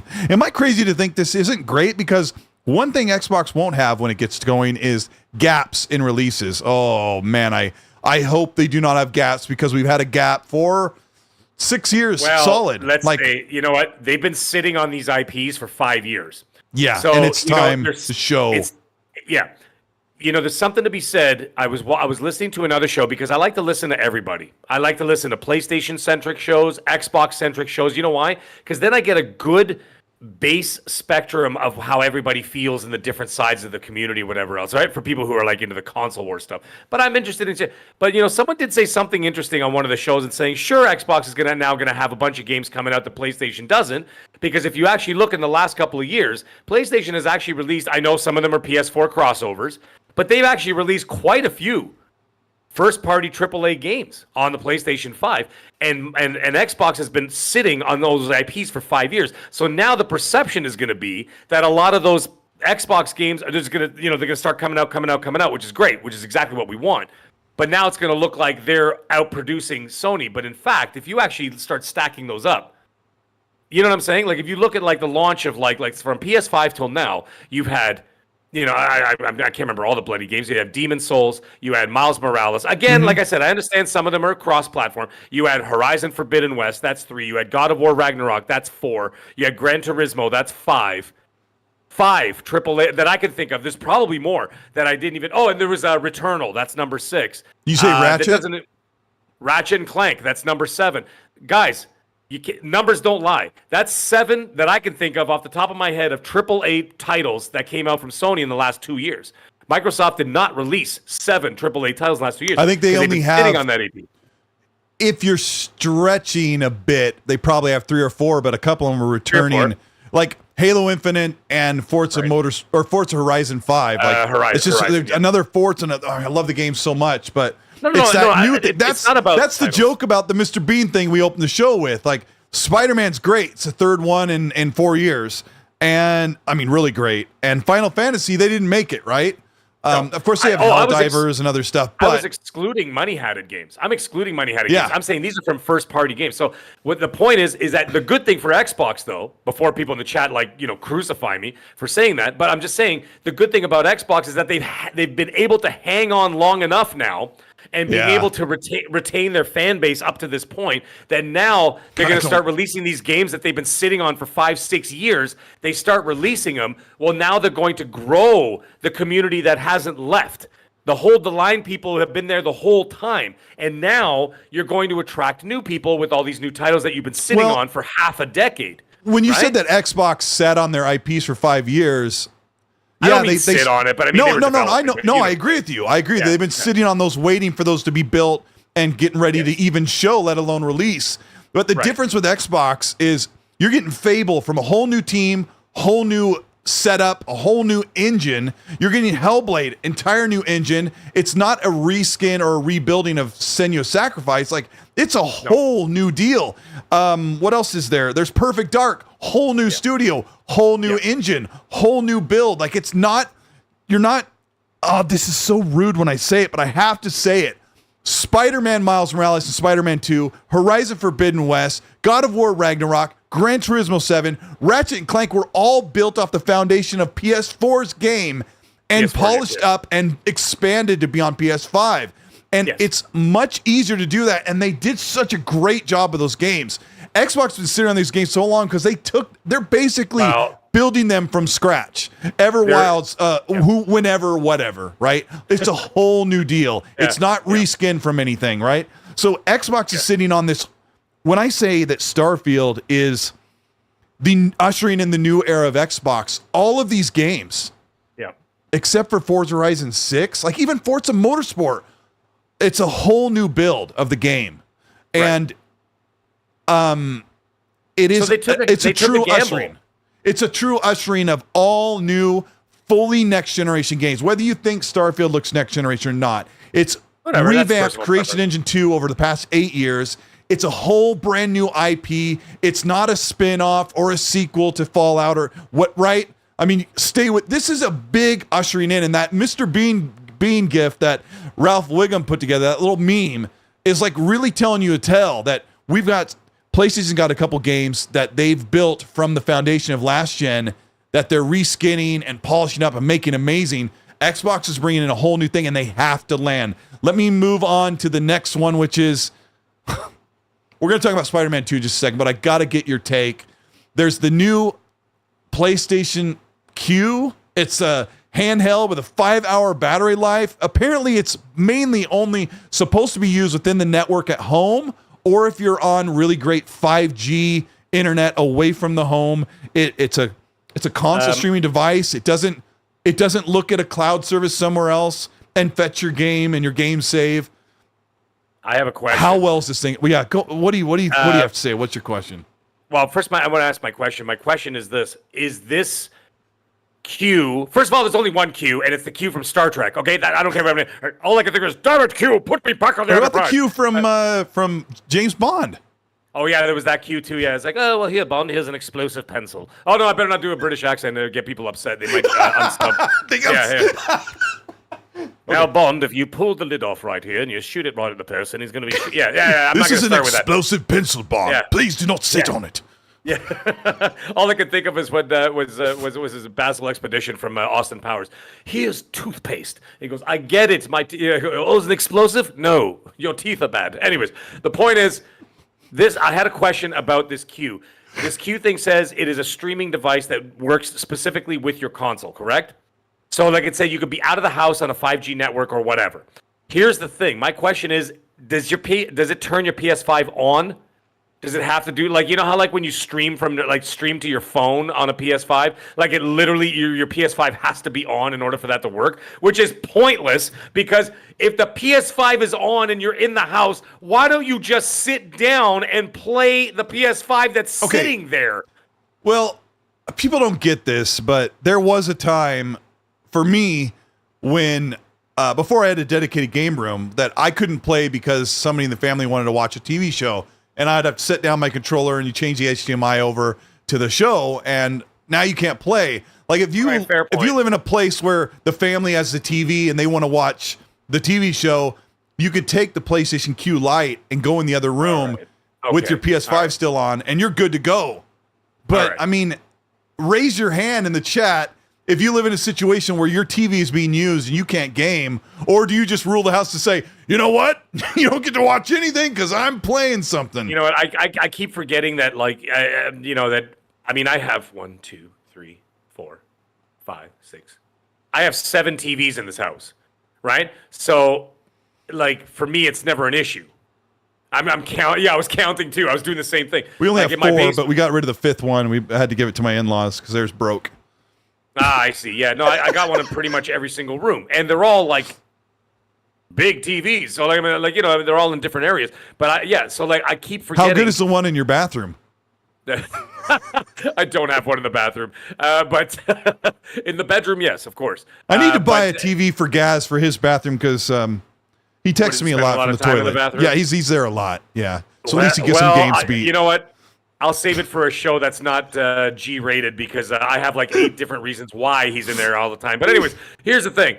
And Gaz, we all know why. But anyways, here's the point. The point is, this thing, I understand that some people do not have the same access that I do. I mean, I'm very grateful for my position, being able to have that many TVs in the house where it's never an issue. I have my own dedicated home theater for my gaming. I have a whole room dedicated to it, right? So no one comes down here. So for me, it'd be absolutely pointless. But yes, I understand if there's one central TV and your consoles are there, it does make sense. You're right. Just kind of like remember how they used to advertise the Wii U, Colt? Yeah. They used to advertise the Wii U. They're like, oh, you can't use it because, so-and-so wants to watch a movie. Well, now you can play it on the go while people are watching a movie. I get it. But, I mean, I think at this point, we have to, there are a lot of people out there. I mean, TVs aren't as expensive as they want. Not everybody's buying OLEDs or whatever else, right? There are TVs all over the place. I'll stroll through Walmart and see a 50 or a 65-inch TV for $299. And it's, it's like a Kellogg's brand TV, but still, I look at that, I'm like, it can't be that bad. Like $300, like kind of tempting, that's what right? I'm saying. You can even buy a beater TV for a couple of $100 and give it to your kids. Like a couple of $100. Like, come on, man, that's half the price of a console for crying out loud. So, like, you know what I mean? Like, so, like, the options are there. But anyway, the point is that will it turn on your PS5 every time you're streaming? Because what's the point? A and B, if you're getting a 5G connection, would it have to be 5G Wi-Fi though? Right, because obviously you can't have. It has to be 5G Wi-Fi. I'm pretty sure. Wi-Fi. Like the Xbox xCloud. The xCloud can work with. I can't remember what you call the other band. I can't remember if it's 4G on Wi-Fi, but it'll also work on 4G LTE. But I heard that the Q Lite. And I didn't do my research on the Q Lite. I'm sorry, audience, because I don't think any of us give a crap. And Meg and I'll move on from a minute, but. I'm not buying it. That's my bottom line. Somebody DM'd me and said, I think you can use it outside of the house if you're only on 5G, and half of my city has 5G, but like once you get a mile from my neighborhood, it's 4G LTE. So no, my everywhere up here, we got 5G pretty much everywhere because we got fiber optic internet. Like my internet in my house. Well, wow. Oh, dude, I spoke to some tech heads in the US, and they're saying that the internet that I have is 2 to 3 times faster than the fastest available internet in the US. And if I'm not mistaken, the US is 20th in the world in. You were out in your driveway washing your car, and you're like, "Hey, throw some cable over here." And yeah, no, I use the fiber optic internet, so it's ridiculously fast. So, anyways, speed of light. So I'd say even for New York City, I'd say it's twice as fast as like the infrastructure they got there. Because, like I said, the U.S. is 20th in the world in internet infrastructure. Put a cake emoji in the chat if you don't give 2 flying craps about the Q Lite. I'm not going to get into all that. Oh yeah. Real quick. Mag, what is the price of this thing? And then we'll move on. What's your prediction? Here's the thing.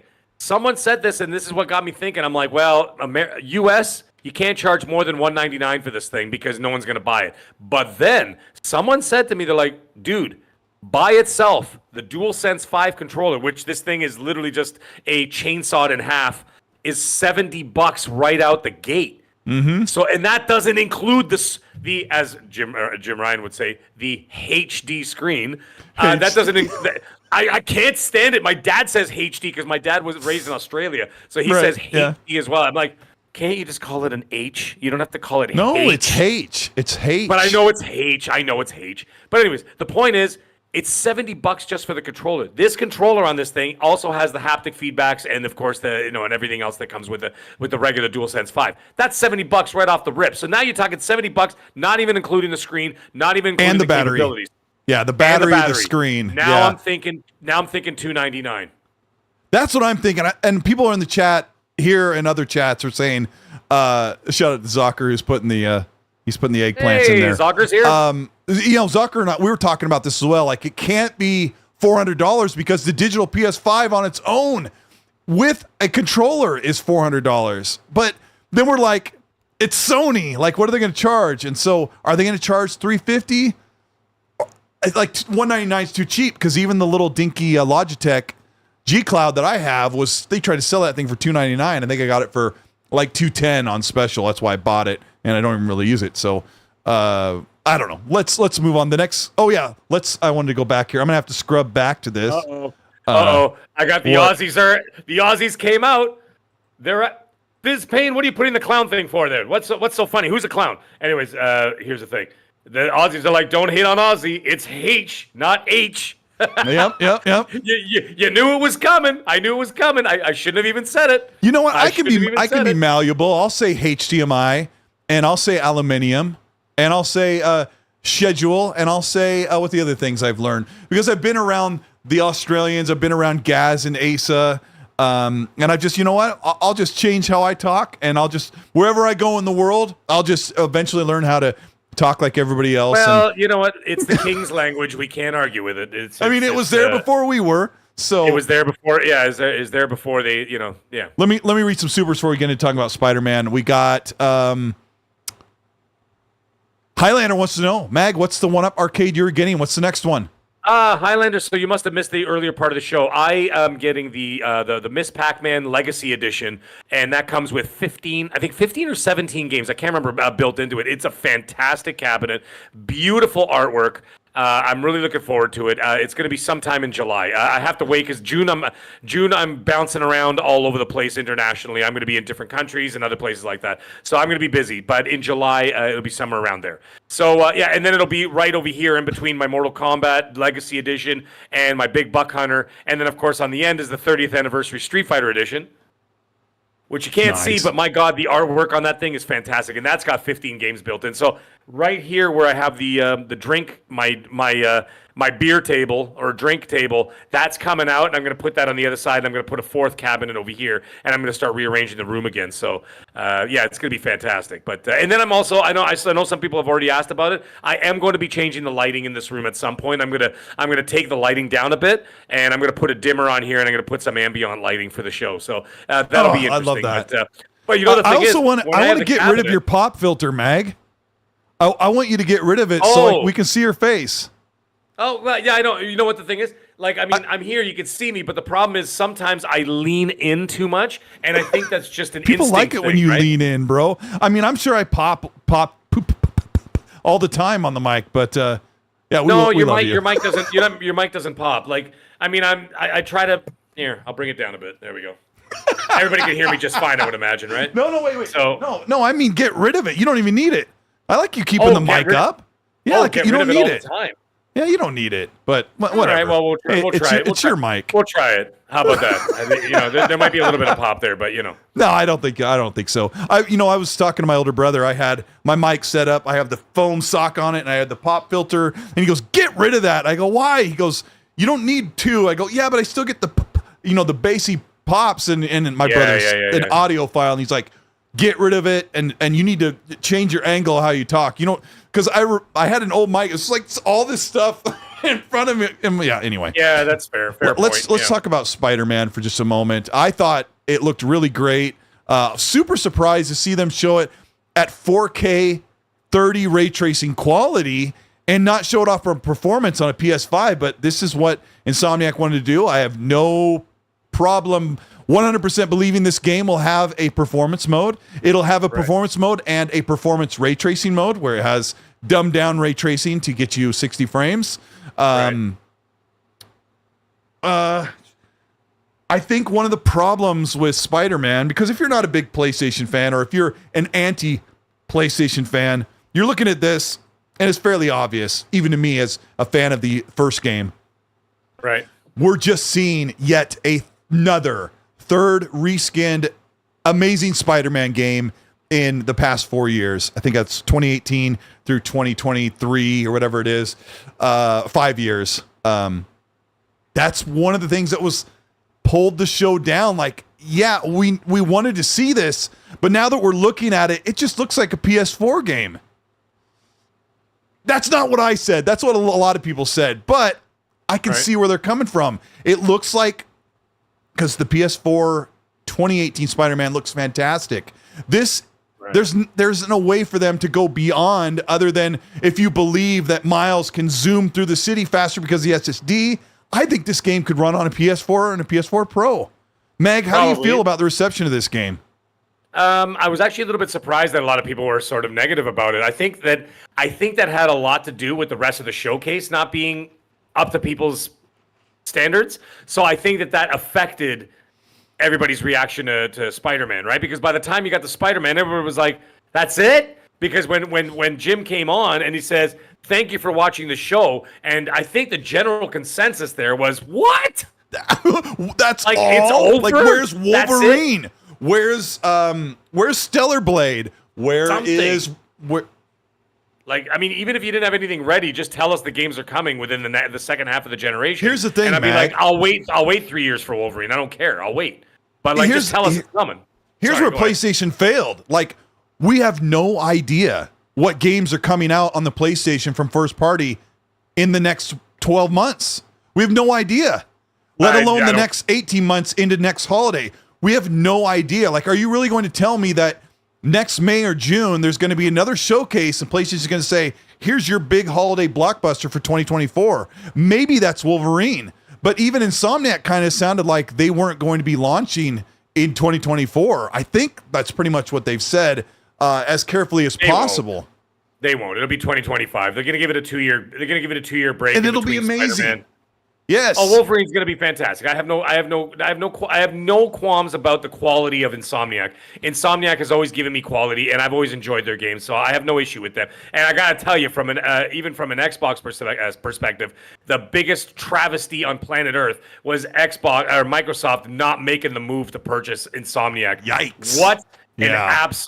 What an absolute swing and a miss. I mean, my God, they have been carrying Sony for the last couple of years alone. I mentioned all those games that they released, but those were right at the beginning of the PS5. They came out hot and heavy. But my goodness, if it wasn't for those four big games from Insomniac, that would have taken the 7 games. Think about it, Colt.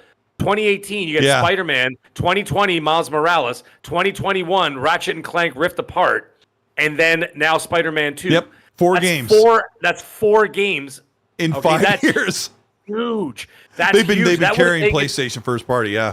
So what I'm saying is, no Death Stranding 2 showed up either. I think that'll be a Keely's show. Maybe. That's what I'm thinking, because him and Keely and Hideo have been dating for 4 years now. I think their anniversary's coming up. But anyways, they've been they're dear friends. I think that it's going to be shown there, and I think that Konami might have asked for. You never know. Maybe he made a deal with Keeley for Silent Hill. So the thing is, now we're talking. Now you mentioned like within the year of like PlayStation launching, whatever. They did talk about how they're going to really be released like 2 games a year, and some people freaked out. But then I thought about it, and I'm like, wait a minute, what are they freaking out about? That's pretty much on par. Because if you think about it, even like the big years with the big games, it's only 2 games a year that they release, right? Like for example, 2018 was Spider-Man. I think that's what that's what Jim Ryan promised going forward. Two AAA games a year. Then yes, and then that doesn't include money-hatted games. He was talking about first party. Oh, so yeah, that is pretty huge. Oh, now if you think about this, now go back to 2018, even go back to 2020. They're only releasing 2 big games a year, once every 6 months, right? 2018 was Spider-Man and God of War, right? And then you had the year that you had Last of Us 2 and Ghost of God, you see what happens when you talk for an hour and 40 minutes? Ghost of Tsushima and Last of Us 2. Those were the big 2 games of 2020. What did they do in between all that? Couple smaller games from smaller studios. And then on top of that, what do they do? Money-hatted games from third party, right? Yeah. So that fleshes out their year. So the fact that Jim Ryan said that literally does not change their game plan from what they did in the PS4 generation. So it's basically the same thing. This is where now the thing with Xbox is going to be releasing more games out of the first party, but Xbox for whatever reason doesn't seem to money hat too many games, right? They not do big some, games, not big games. They're very small. Smaller games in Game Pass, that kind of thing, right? They money had some of those, like your Atomic Hearts or your Wo Longs or whatever, right? And I mean, MLB The Show, okay, fine, that's a bigger game. But I told Xbox leadership that was one of their biggest weaknesses was their third party, their inexpensive third party partnered or money had games. They're their lowest rated games in their whole catalog. And that's like their first party stuff, like not all of it's super big, but it's all rated exactly the same as PlayStation's first party offerings. Yes. And it's those third party games that just, they're just not good. So, but Sony knows how to market those third party games better. Yeah. And so they're Final Fantasy and stuff. Yeah. What they're doing is that they're leaning heavy on that because their first party is not going to be producing as much as Xbox will be. Right? Because now if Xbox is going to be releasing one AAA game per quarter per se, okay, then you're going to be releasing double the amount of first-party titles than PlayStation is. But the way that the perception, though, is that when PlayStation continues to do what they do with the third-party money having and the marketing deals, they give you that perception that they have way more in their coffer, way more in their arsenal than they actually do. Right, and it seems to work because a lot of people still think that a lot of these third-party games, even if they're available on Xbox and PC, a lot of them still think that they're Sony exclusives, and that's been going on for years. And that game plan has worked for them, so that's not going to change. That's not going to change. Yeah. Why would you mess with it? The only thing that they're messing with now, like idiots, is this games as a service nonsense, which they're chasing a trend very much like to the damn near demise of Ubisoft. Ubisoft would throw everything they would throw everything at the wall to see what would stick. And what did it do? It just brought down the company. And then they canceled or indefinitely delayed delayed some of those games. And that's one of the next topics we're going to get to in just a second. But first, I want to talk about what Colin Moriarty said on the Iron Lords podcast, which was... Oh, okay. Yep. Okay, but first, NBMTX, thank you so much for the $2.22 super chat, says, PS4's greatness came from a different PlayStation leadership. And that's true, too. They're right, because the era of Sean Layden is finally completed as of this year. And the Jim Ryan era is starting right now. Jim Ryan is propelling meteoric sales for PlayStation and money that gamers don't get to enjoy. It's like their leadership and their executives and shareholders are making a ton of money thanks to Jim Ryan's persistence. That's not trickling down to good things for PlayStation fans because of the games of service, as Mag talked about. We'll get into it in a second. Hargit Johnny, thank you so much for the $5 super. He says, Xbox has had 6 AAAs since this series console generation. PlayStation has had 5 AAA games since PS5. 3 of them were MLB games. Now, I don't know if I agree with Hargit's count for 5 AAAs. Ratchet, Miles Morales, first party. Ragnarok. Horizon Forbidden West, and Returnal. Yes, chat. Returnal was AAA. Housemarque did say that they were dipping their toe into the AAA sector, and they did make a AAA game, but it's between AA and AAA. I guess Demon's Souls won't count because that's not from their first party. Yeah, right? they published it. They published it. They just published it. Okay. What was that? I said 5. That was 5, So they had 8 if you count the MLB games, but Xbox just need more big AAAs, and they're coming. Like but they will. Now. They will. They're coming. They've already put one out that flopped. Starfield's coming. Forza Horizon's coming, or Forza Motorsports coming. We'll get into. I have a list to get into. We got to hurry and get to that because the show's going crazy. Twisted Mental, thank you for the $2 super. Says Xbox Mobile works on 5G LTE and 4G LTE. I don't know if they call it LTE on the end of 5G, but yes, you can use xCloud on 4G LTE as well as 5G internet. Silent Cypher, thank you for the 5. Says Colt, how dare you besmirch the name of the PSQ? It was the only way I was going to play my PS5 games. Moving on. Oh, and hi Mag, he says. Hi, the PSQ. What a ridiculous name. Obviously they're going to drop that, but whatever they're going to call it. But I mean, is that just I don't know. I think they should just call it the Texas Chainsaw Massacre because they literally just took a DualSense and they sawed it in half and then like super glued a screen to it, which they stole from Nintendo. It was weird that it had that space in between the. I was gonna put the Q on my thumbnail and it just ruined my thumbnail and I kept deleting it. Hargit Johnny says the xCloud is $350 list on discount for $300. Yeah, but I got a special on it like the week after it launched and.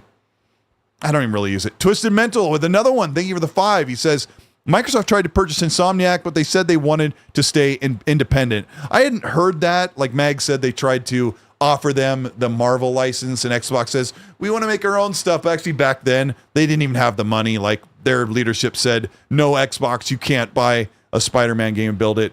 Let's talk about Colin Moriarty was on Iron Lord's podcast on Sunday, and they were asking him about how he felt about the PlayStation Showcase. And they said, there weren't a lot of first-party games. We don't know what games are coming to the roadmaps. A lot of multiplats, a lot of games come to Xbox.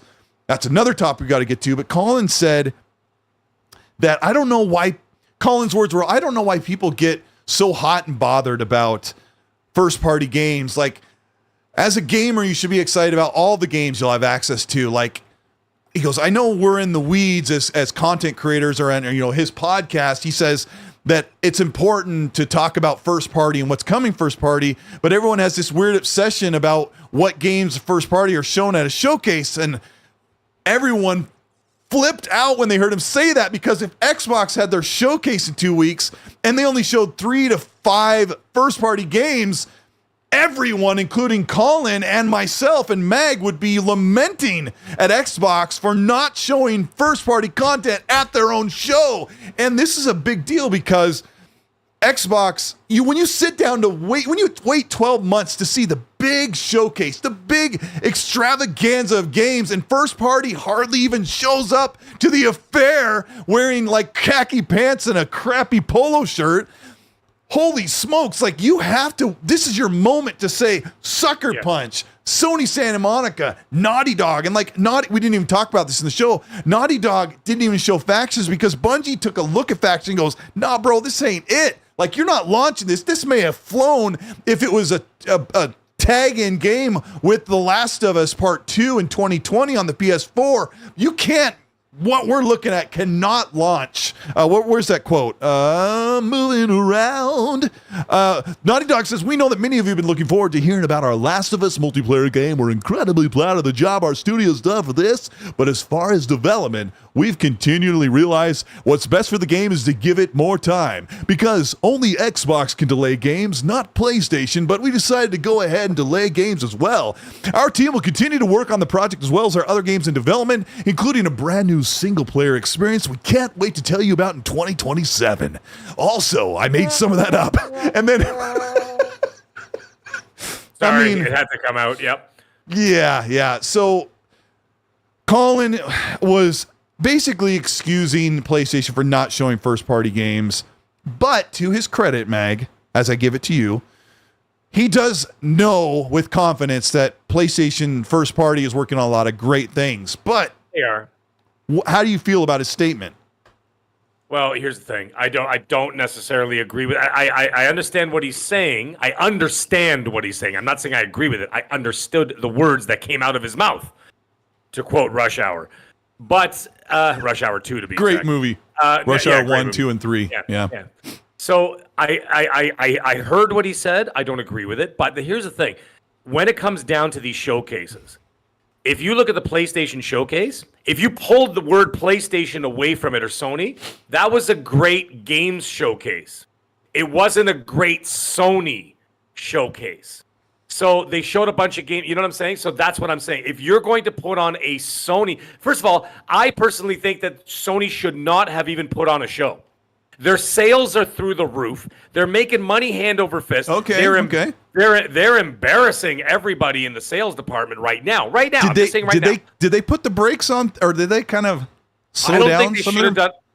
I don't think they should have even done a show at all. I think they just could have kept their mouth shut and just kept doing what they've been doing, marketing the games as they come, and stay away from the showcase until they had first-party stuff ready to show that would have rocked the internet.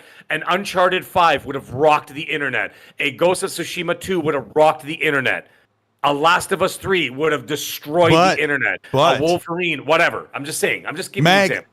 Yes. We learned on Wednesday that those things are not even ready to be shown, revealed. No. I get that. I get that. So then they shouldn't have done anything at all. So guess what I learned, Mag? What? Xbox is not the only conglomerate or platform that is having major industry-wide problems. Like we just Obviously. learned on Wednesday that PlayStation, if you want to rewind the show back 30 minutes when I was talking about how let me just make it rude. Fine. People will clip me. But when you reskin great games and make a new version and improve upon it and put out a really great high-rated game like Ragnarok, Forbidden West, GT7, and Ratchet & Clank Rift Apart, like when you reskin those and build them up on that foundation, like those things were able to persist through the 2020s and they were able to launch. Now, as PlayStation is in the middle of making brand new stuff, They're behind the eight ball, we are basically. seeing that they are dealing with the same thing Xbox doing. Making Right. brand new things from scratch is hard. I hate when they use the excuse about COVID, but I'll bet you a lot of those people at Sony Studios, not a lot, I'll bet you there's a chunk of people at the Sony Studios, around the different studios, and Xbox Studios, and Multiplats Studios, where they have a segment of their people working from home, partially, full-time, or sporadically, and it is causing deadlines to be extended. And I don't like, I get to work from home. I'm very privileged, but you see it happen. You really see it happen. So my point is, sorry, Meg, I'm like going off. No, but my no, point do is, your thing, do your it's thing. very, very, do you think it's your show? Hey man, it's your show too, bro. It's very apparent that PlayStation was, we always felt like they were immune to what was going on in the world when everyone got sent home or everyone had to go through real big difficulties. But now we're starting to see it. It just took an extra year because PlayStation delayed all their bangers an entire year and launched them this year and last year, right? Yeah. And now they're out. They were so far down, like you said, Mag. Mag said on this show, PlayStation shouldn't have even done this show last week. No, it they did shouldn't more have done harm it than at all. good. They could have should've- gone on without it and waited, because none of this stuff is ready to show until next holiday. And I don't even think there is a No, I think next supplementary summer. show or supplementary reveal coming. They should have given another year, and then they should have done it next year. In the meantime, they could have done those little, whatever the hell those Nintendo shows are called, the little Treehouse of Horror shows, whatever they're called. Those little Nintendo showcases, even the state of Was plays. that a Simpsons? Yeah, I guess so. reference? 'Cause I can't remember what Nintendo calls their little shows. What do you mean, the Nintendo Directs or something different? That's Nintendo. Yeah, they do the Direct, state I of guess, plays for Yeah, PlayStation. so, and then the PlayStation State of Plays, you could have just kept doing that, and then just kept it because now all you've done is create bad PR. But the thing is, this is always going to be, as it always is in competition, tit for tat, and it's always going to be the kind of thing where what's going to end up happening is now after Sony kind of had a heavy start to the PS5, even though we've already discussed a million times that a lot of those games were crossover games from PS4. We get it. We understand. They're polished up versions of PS4 games. I get it. And some of them, whatever. Some of them were built for the PS5. Great. Wonderful. We get it. But they had a heavy start. Now they're going to get quiet for a little bit. Maybe they're still going to be releasing stuff, but they're going to be a little bit quieter. Now it's Xbox's time to come in hot and heavy. And they got to come in hot and heavy so that they can swoop in and take some of that mind share back. Once they do that, now Sony's going to have to go, well, God damn it. Now we got to fight to get that mind share back. So then they're going to come hot and heavy next year. And guess who wins at the end of the day, folks? When competition is going, and when competition, first of all, competition breeds excellence. That's the first thing. Okay? Yep. And if Xbox is not competing or if Sony's not competing, that doesn't work for anybody. They both have to compete. And therefore, they have to bring their A game in order to keep stealing away what? Our money. And they're fighting for our money. They're fighting for our dollars at the end of the day. I don't After work all for of the- Microsoft. After all the fear I had and the jokes I made on Wednesday morning about going in with Zocker and Hargate and buying a casket for Xbox when PlayStation show kills it, right? All the jokes aside, like I They're wanted, fighting for our dollar, though. honest, That's what it is. obviously, I wanted PlayStation to show something that I was like, I can't wait to buy that and load up my PS5 again. But they didn't show me anything like Helldivers. Unfortunately for me, I'd never heard of it before. Fair Games ain't it. And what was the other thing? There was that. I didn't talk about everything. Some stuff's kind of up in the air, but there's that, not an Xbox version yet, but it's the, oh gosh, I'm blanking on the name of it. It's the Rise of Ronin looking thing. Apparently it's only been in production for 1 year.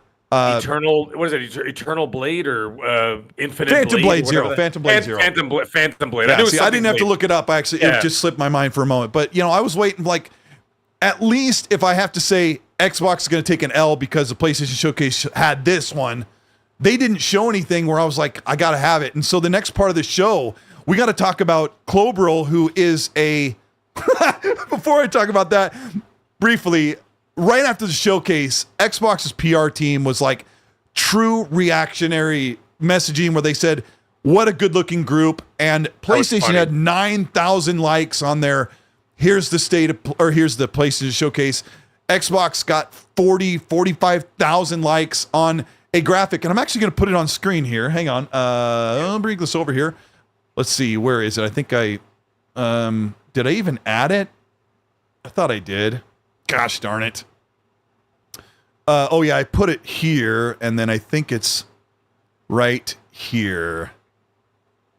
Boom. Okay, there it is. So this is not the graphic that Xbox used. Make sure that this is not... I'm not getting that PlayStation... Okay, it's not. All right.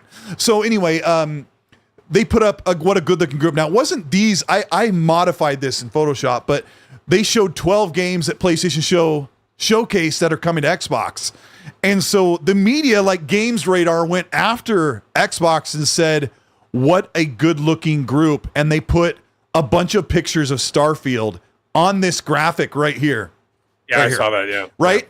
Total shade. I'm like, are you idiots? Like, seriously, you don't know what Xbox has brought out that's exclusive to Xbox minus Legends, Minecraft Legends. Like, you don't know what 2023 has. Like, you got Hi-Fi Rush, Age of Empires 2, which scored like an 86, Valheim, which is not on PlayStation, which is real well beloved, Minecraft Legends, Redfall, Benedict Fox and Ravenlock didn't do very well. I think they scored in the 60s or low 70s. I think high 60s. That's Planet of Lana. Planet of Lana is like an 82, 83 or something. Starfield's coming. Stalker's probably coming. Erebon Shadow Legacy looks very cool. And then Forza Motorsport. I'm like, what the heck were you guys thinking? Were you not paying attention? So let's talk about... You know what it is? Yep. What? No. I was going to... No. Carry on. I was going to move forward, but what you're going to say, what is it about some of these game media sites that are doing reader service where they're like, look, 70% of our readers by demographic are PlayStation diehard ponies. So we'll give reader service and we'll take a knock at Xbox and we only have to worry about the 30% doing the backlash and we get all the clicks from the who's, right? That's so pretty much what I was going to say. I was going to say it was the same thing that we talked about last week.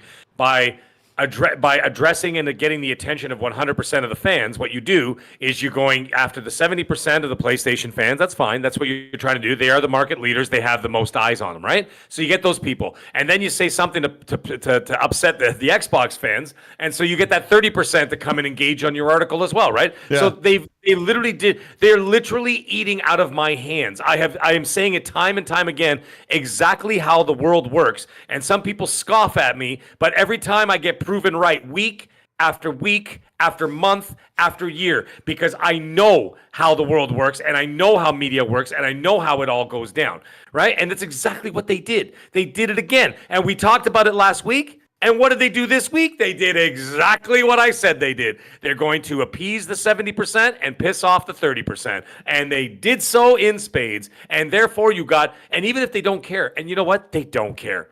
They don't care. They don't care if PlayStation does well. They don't care if Xbox does well. They don't care about any of that. You know what they care about? 100% of the population coming to click on their article. Yep. That's all they care about. Yeah. And I bet you 9 times out of 10, these frauds don't even play video games.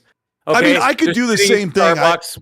I create Xbox videos. Like I could do the same thing. I could make videos where I just bash Xbox or bash PlayStation for 12 minutes. Do all those things. I could do those things, but I don't because it's so dumb. And to get mad about Games Radar saying, what a good looking group. So much pictures of Starfield. Like you gotta you gotta roll your eyes.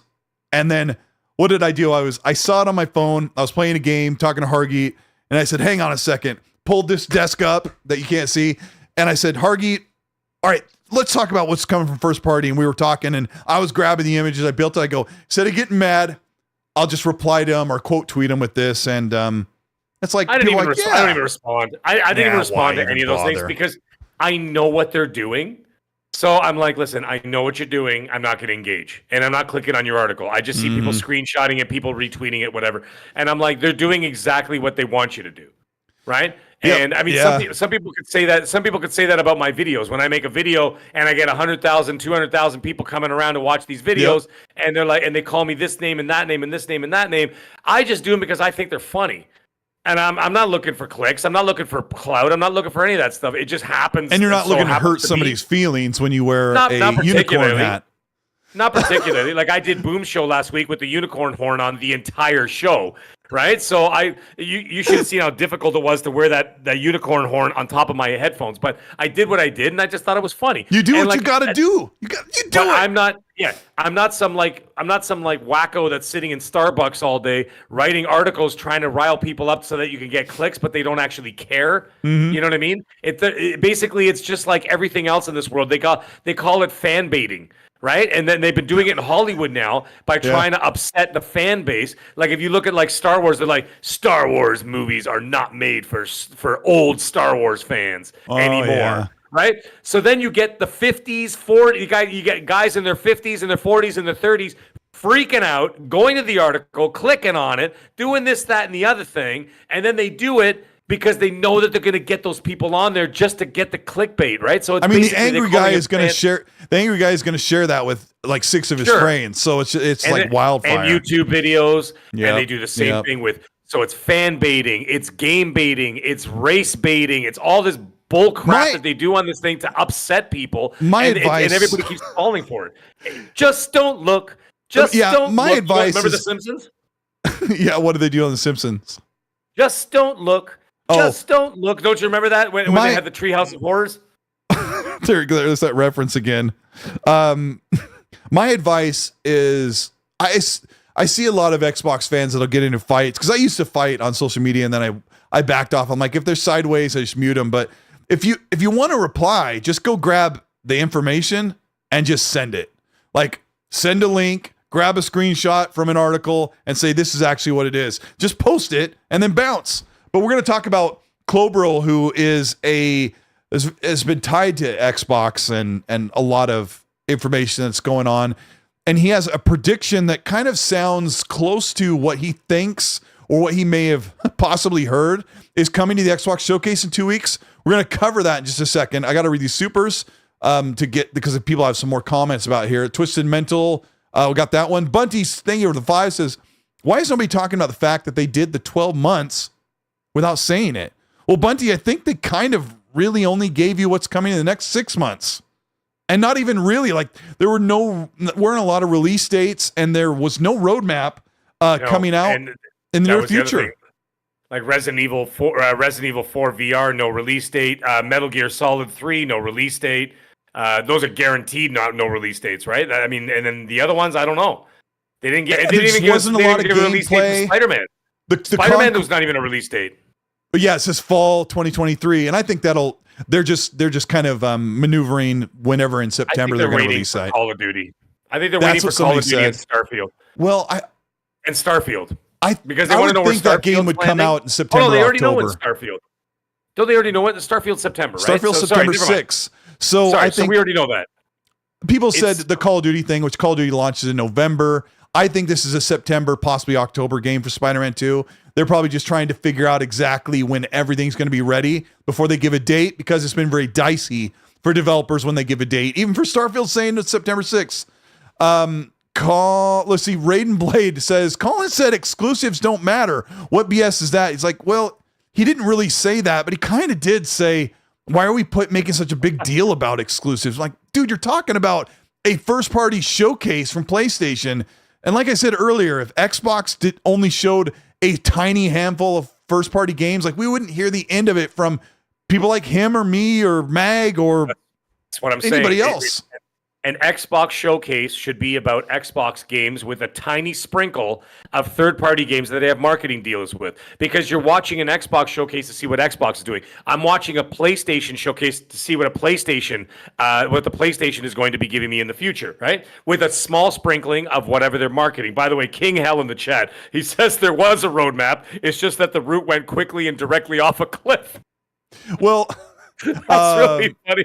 That's really funny, King Hell. Thank you for that. I got to say this again. Let me condense it in a small package. You can look at all the games that are coming out all year long or in the near future. And as a gamer, if you own more than one console, you can say, hey, it's all about what games I can play. It doesn't matter if they come from first party. He says second party, which isn't a real term, or third party, money had it. Like it, you can step back and say, look, as long as you get access to great games you want to buy, that's all that matters. But guess what? When you're talking about, like Mag said, a PlayStation showcase, first party showings absolutely 100% matter. And it will matter. Yeah. It will matter. They invited us, Colt. They invited us to the party. I didn't invite myself. They called me and said, Sony called us and said, hey guys, come check out what we got. That's right. I didn't call them. I didn't call them. I didn't ask for the show. They invited me to dinner and then show up and then there's no food on the table. And like, I'm just like, well, why did you even call me? You know what I mean? Why are you doing it? Like, you call that cheesecake? Like Xbox puts on this showcase. Yeah, exactly. That's me at work. Anyway, in all seriousness, the thing is like Xbox, Xbox invited us to the show. Okay, we didn't make the show. We didn't force them to put on a show. They're saying, "Hey, June 11th, come check us out." So they're well, I know. Actually, we kind of did, but you know, they invited us to the party, right? Yeah. So if you're inviting me to the party, then you better entertain me. Otherwise, I'll just stay home. I'll cook for myself.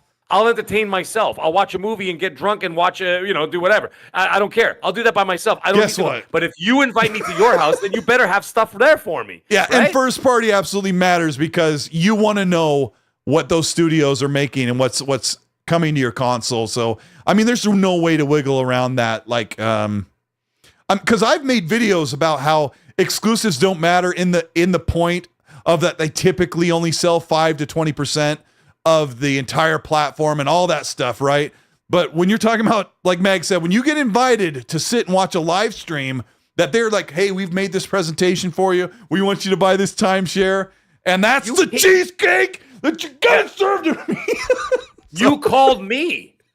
I didn't call you. I was sitting at home, and then all of a sudden the phone rang. I'm like, oh, look, it's PlayStation. I'm like, hello? And they're like, yeah, come to my house next Wednesday. I'm like, all right, cool. You're having a party? Yeah, we're having a party. All right, cool. I'll be right there. For this? Do I have to bring anything? No, don't worry about it. We got it. Don't worry about it. Do I have to bring some beer? No, we got everything. Don't worry about it. Take care of it. And then I get there, and there's nothing but Bud Light and pineapple pizza. What?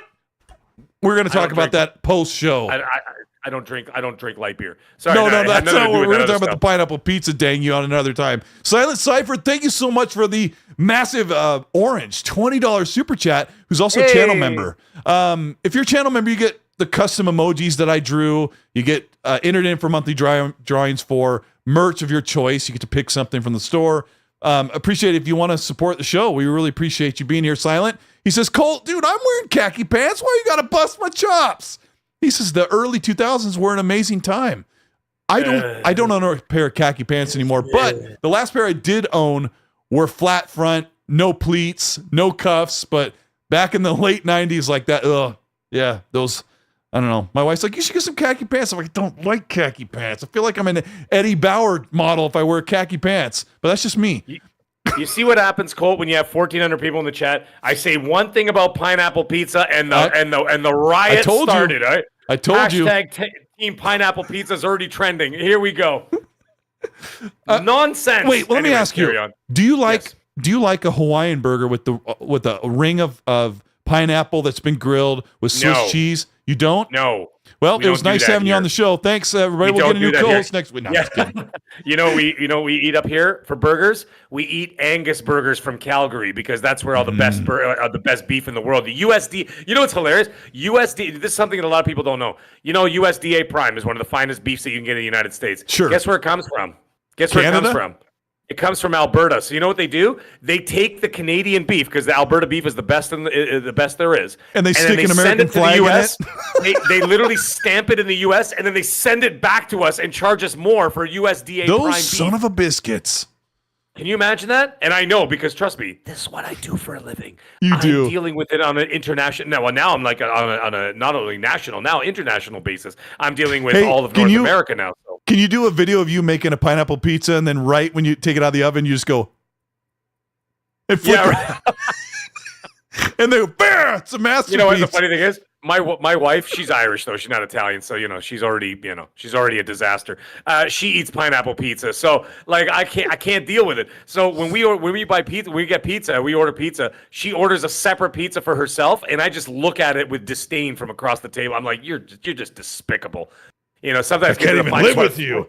I just want to throw the wedding ring on the floor. So pineapple pizza is like PlayStation not showing first-party games. Well, exactly. That's the point. The point is that it's nonsense. You're inviting me over and you're telling me there's going to be tenderloin and you get pineapple pizza and light beer. I'm not going to be a happy camper. My nickname's Tenderloin. So there's a sidebar that Destin Legary replied to my tweet about what would this headline be if it was an Xbox game. And IGN's taken a lot of flack and Destin stepped up and protected the people that he works with. He's not protecting IGN, obviously. He's protecting the people that he works with every day and that he's friends with. And I don't blame him for that, but he's like, because he replied to me and said, I think the headline would be this. And he had an old IGN article about Halo Infinite where it was like the same wording. And I was like, I put a GIF like me right now, and it was a lady putting a bag over her head hiding. And then he's like, are we fighting? And I'm like, no, we're not fighting. Destin's great, man. Keep in mind that when you do have these arguments with people like in the IGN circle, that people like Destin are great. Destin is so amazing. And I've talked to him behind the scenes. Guy's he's so nice, man. So just keep in mind that when you argue, try to keep it somewhat respectful. As I say, be nice, but just try a little bit. Just try a little bit of pineapple pizza. Dean Riviera with the $5 super says, and this is why I brought this up. He says, IGN host after the PlayStation Showcase really said it was fantastic and that people were rating it S tier on their poll. Sounds biased to me. Laugh out loud. It wasn't good. I would like to see that poll. I don't think that IGN readers gave it an S tier. Maybe the people internally maybe did, but I mean, I think everybody knew it was a rough one, right? We are. It's a long show. Let me get to this. Clobril said these are the predictions. He says he expects 12 first-party showings in the Xbox Showcase. Okay. In an hour and a half compared to PlayStation 6. Now, there was 4, but there was like technically 6 at the PlayStation Showcase. But when you watch the show, you're like, I think they only showed like 3. It's how you feel, right?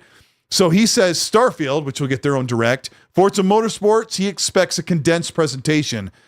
And then he says Age of Mythology and Ara History Untold, which are the Age of Empires 4 game, plus Ara, which they're both RTS. I don't care. Will be there. He says Hellblade will probably show gameplay and a release date, which I think could either be this holiday or a release date for early 2024, like in the spring. Halo Infinite, he thinks, might show a Season 4 trailer, but there's also a rumor that Tatanka, the Battle Royale, the big Unreal Engine built certain affinity offering from Halo Infinite might be revealed. That could actually be incredibly massive and could become something that people play instead of the on-offer Halo Infinite content. You know what? Give us 1,000 achievement points. Make it a separate IP, so to speak. A separate load. Make it a full game, and then you might have people interested. If you release this thing and you don't have any, and you're not giving motivation for, like, let's say achievement hunters or people, like, you don't present it as a new experience, people are just not going to care. They're just going to say, well, there's just another expansion of something I'm not playing already. Launch it as a separate, like a whole separate thing in the Halo Infinite universe, so to speak. You know what I'm saying? Yeah, I've never thought about that. I mean, that would make me. Yeah, I mean, I haven't really dipped back into the Halo Infinite content in a long time. But maybe it would be if it really truly is Unreal Engine built instead of in the Slipspace engine. Like maybe they would make it a separate load that make it a separate load. Install. Give me 1,000 achievement points. Give us reasons to go in there. Throw a little like half-ass stories in there, like Titanfall 1 in between like the thing, like, you know what I mean? Like something that would be like meaty enough that people be like, you know what? This is an interesting little distraction. Skillet Will, you're hilarious, by the way. Just a little distraction, for what they're doing, and say, hey, this is what, you know what I mean? Like this is interesting. This is something I want to get into. And then, you get in there and you go, all right, boys and girls in the Xbox community, let's go in and play this thing. Because if it's just going to be like another season, if it's going to be another season of a game that no one's playing already right now, then it's not worth it. I'm not saying the game's bad. It's just no one's playing it. I mean, that could be good. That could be a 1-minute trailer in a 60-minute Xbox showcase if it's a season 4 trailer update. But people are like, no more Grounded, no more Sea of Thieves updates. But relaunch it as its own thing. I think so too. I never thought of that, but I like the idea. Klober also thinks that Sea of Thieves will have another expansion to announce. They've been doing that almost every show. And that's the moment where I'm like, I don't really play that game all that much. But Jez and Klober are hearing, or they think, that Minecraft is getting its big ray tracing and shaders update. You know what? Now, I don't play Minecraft, but my kids put the shaders on Minecraft, and I walk by and I'm like, is that Minecraft? Like, the light glows, everything has that soft light and shaded areas that just, it's like washed over with warmth. And I'm like, that looks kind of cool, even though I don't play that game. But I don't know what Mojang's been doing. Mag, they have 1,000 people at their studio. They're farming out their side content like Minecraft Legends and Dungeons, farming out to studios we don't know hardly anything about. Their own core studio took like a year to put out the Trails and Tales update, which adds camels to the game. Like, even my kids like, what's taking them so long to do content?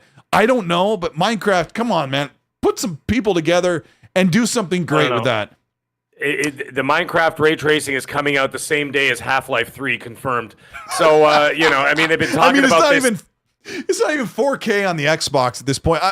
It's hard for me to care. They've been talking about that ray tracing. They've been talking about it for literally years. For almost 3 years. Anymore. Yeah, I don't care anymore. I don't. Let me look at the chat. Does the chat care? No, they don't care. They're talking about Halo Infinite. They're still talking about Killer Instinct.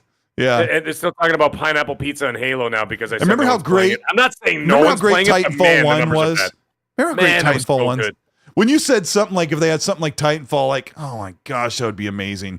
Like, I mean, even just throw like little story beats in between your multiplayer rounds, or the battle royale rounds, like little tiny story beats, not like big like Hideo Kojima like 45-minute movies. I'm talking like 35, 40 seconds, 1 minute. Something that make you entertained, and you're like, oh wow, that's pretty cool. Can you imagine at the showcase if it opens up with a trailer where your pod is like shaking and coming down toward the ring, and you can steer it like over to the location like you would in Fortnite or PUBG, and then boom, and then your character pops out of the pod and you go looking for weapons. And you go. Yes. People would be like, I'm in. Here's the game I didn't know I wanted. Right. It's like sometimes I'm like, how come these podcasts have better ideas than the studios sometimes? Because we're not getting paid for it, because we're not, you know what I mean? We're just, you know what I mean? Pro bono dude, idiots over here. I could be head of marketing without a question. I wouldn't even need to go for an interview. I just walk in and be like, all right, listen up, clowns. This is what we're doing from now on. Would you walk in and say, you call this cheesecake? Yeah. And then like, but sir, that's not a cheesecake. That's a stapler. And then I'm like, don't you question me? And then I slam the stapler out the window. Yeah, a lady at my work threw a stapler at one of the guys that when she was in art, threw the stapler across the office at him. And I'm like, how is she not fired? If that thing would have, can you imagine it flying across and it swings open and goes and staples on his forehead? I had a 14-inch chef knife thrown at me once when I was much younger in the business. I've had frying pans thrown at me when I was younger, yeah. And fist fights were pretty common on the line in the old days. Yeah, that was a normal thing. We'd be in the middle of cooking something, and all of a sudden, the next thing you know, fists started flying. So yeah, and then we would sit down and have a beer. Stakes are high when you're in that business. I watch Hell's Kitchen. Yeah, I should have. Well, no, it's like 10 times worse than Hell's Kitchen. In those days, that's why I got out of the restaurant business and went into the retirement home business instead, because it's the likelihood of you getting murdered in the kitchen are pretty low. Did you when you walked out? Be honest. Yeah. When you walked out, was there a frying pan stuck to the back of your head like it? I was you're like, very you know good what? at dodging stuff. Yeah, I'm done with this. I'm getting on the other side of the counter. I was very good at dodging equipment in those old days, because you had the older chefs, because I was a young buck in those days, right? So Yeah. I was the young guy. I was the young guy screwing up, and then eventually, you know what I did? Instead of getting mad, I mean, I beat up a few guys here and there and threw them in the sink head first, whatever. But for the most part, all I did was look at them and say to myself, I'd say, I'm just going to keep getting better and better and better until I take your job. And I did. Oh, man. So I used to get them all. Eventually, I'd walk up to the owner and be like, I want to be the executive chef. You know I could do it. And they would fire the other guy and give it to me instead. So I get my revenge eventually. So, anyways. Mag comes out squeaky clean on the other side. with Cobra a also few thinks scars. that Contraband is getting a real trailer. And I had Well, heard yeah, it last should year be that the game fine. asked for another year, but I thought maybe the game would come out in 2023. So maybe this is the year when they're ready to, we can see what it looks like. I am predicting I think a third person. Let me paint the picture for you. I am picturing a third person improved version of Just Cause 3. Third person, like I said, 70s, 60s era cars. You're in a archipelago. Is that the right word? You're in like a part of I got to look that up. Darn, I forgot. Archipelago is a place, yeah. Yeah, The archipelagos, yeah, the islands. Yeah, the islands over by Italy or Greece or something like that. I can't remember where they said the game takes place. They're Pacific, but anyways, yes. Oh, they're Pacific. If So- I'm not mistaken, yeah. Let me look that up. I don't know how to spell. There we go. Either way, they need to show the game, because they showed us. It's a group of islands, but they said Yeah, it's a group of where it islands, takes the place. So archipelago, so I don't, for people who have watched a couple of videos of mine, Contraband takes place in an archipelago, if I'm saying that right, in the 70s. And so the cool thing about a third person co-op heist game is that in the modern times you have security cameras, cell phones, cops are like able to get in really quickly. So this one will rely on pure like natural organic, like back in the days, the old 70s like chase movies, right?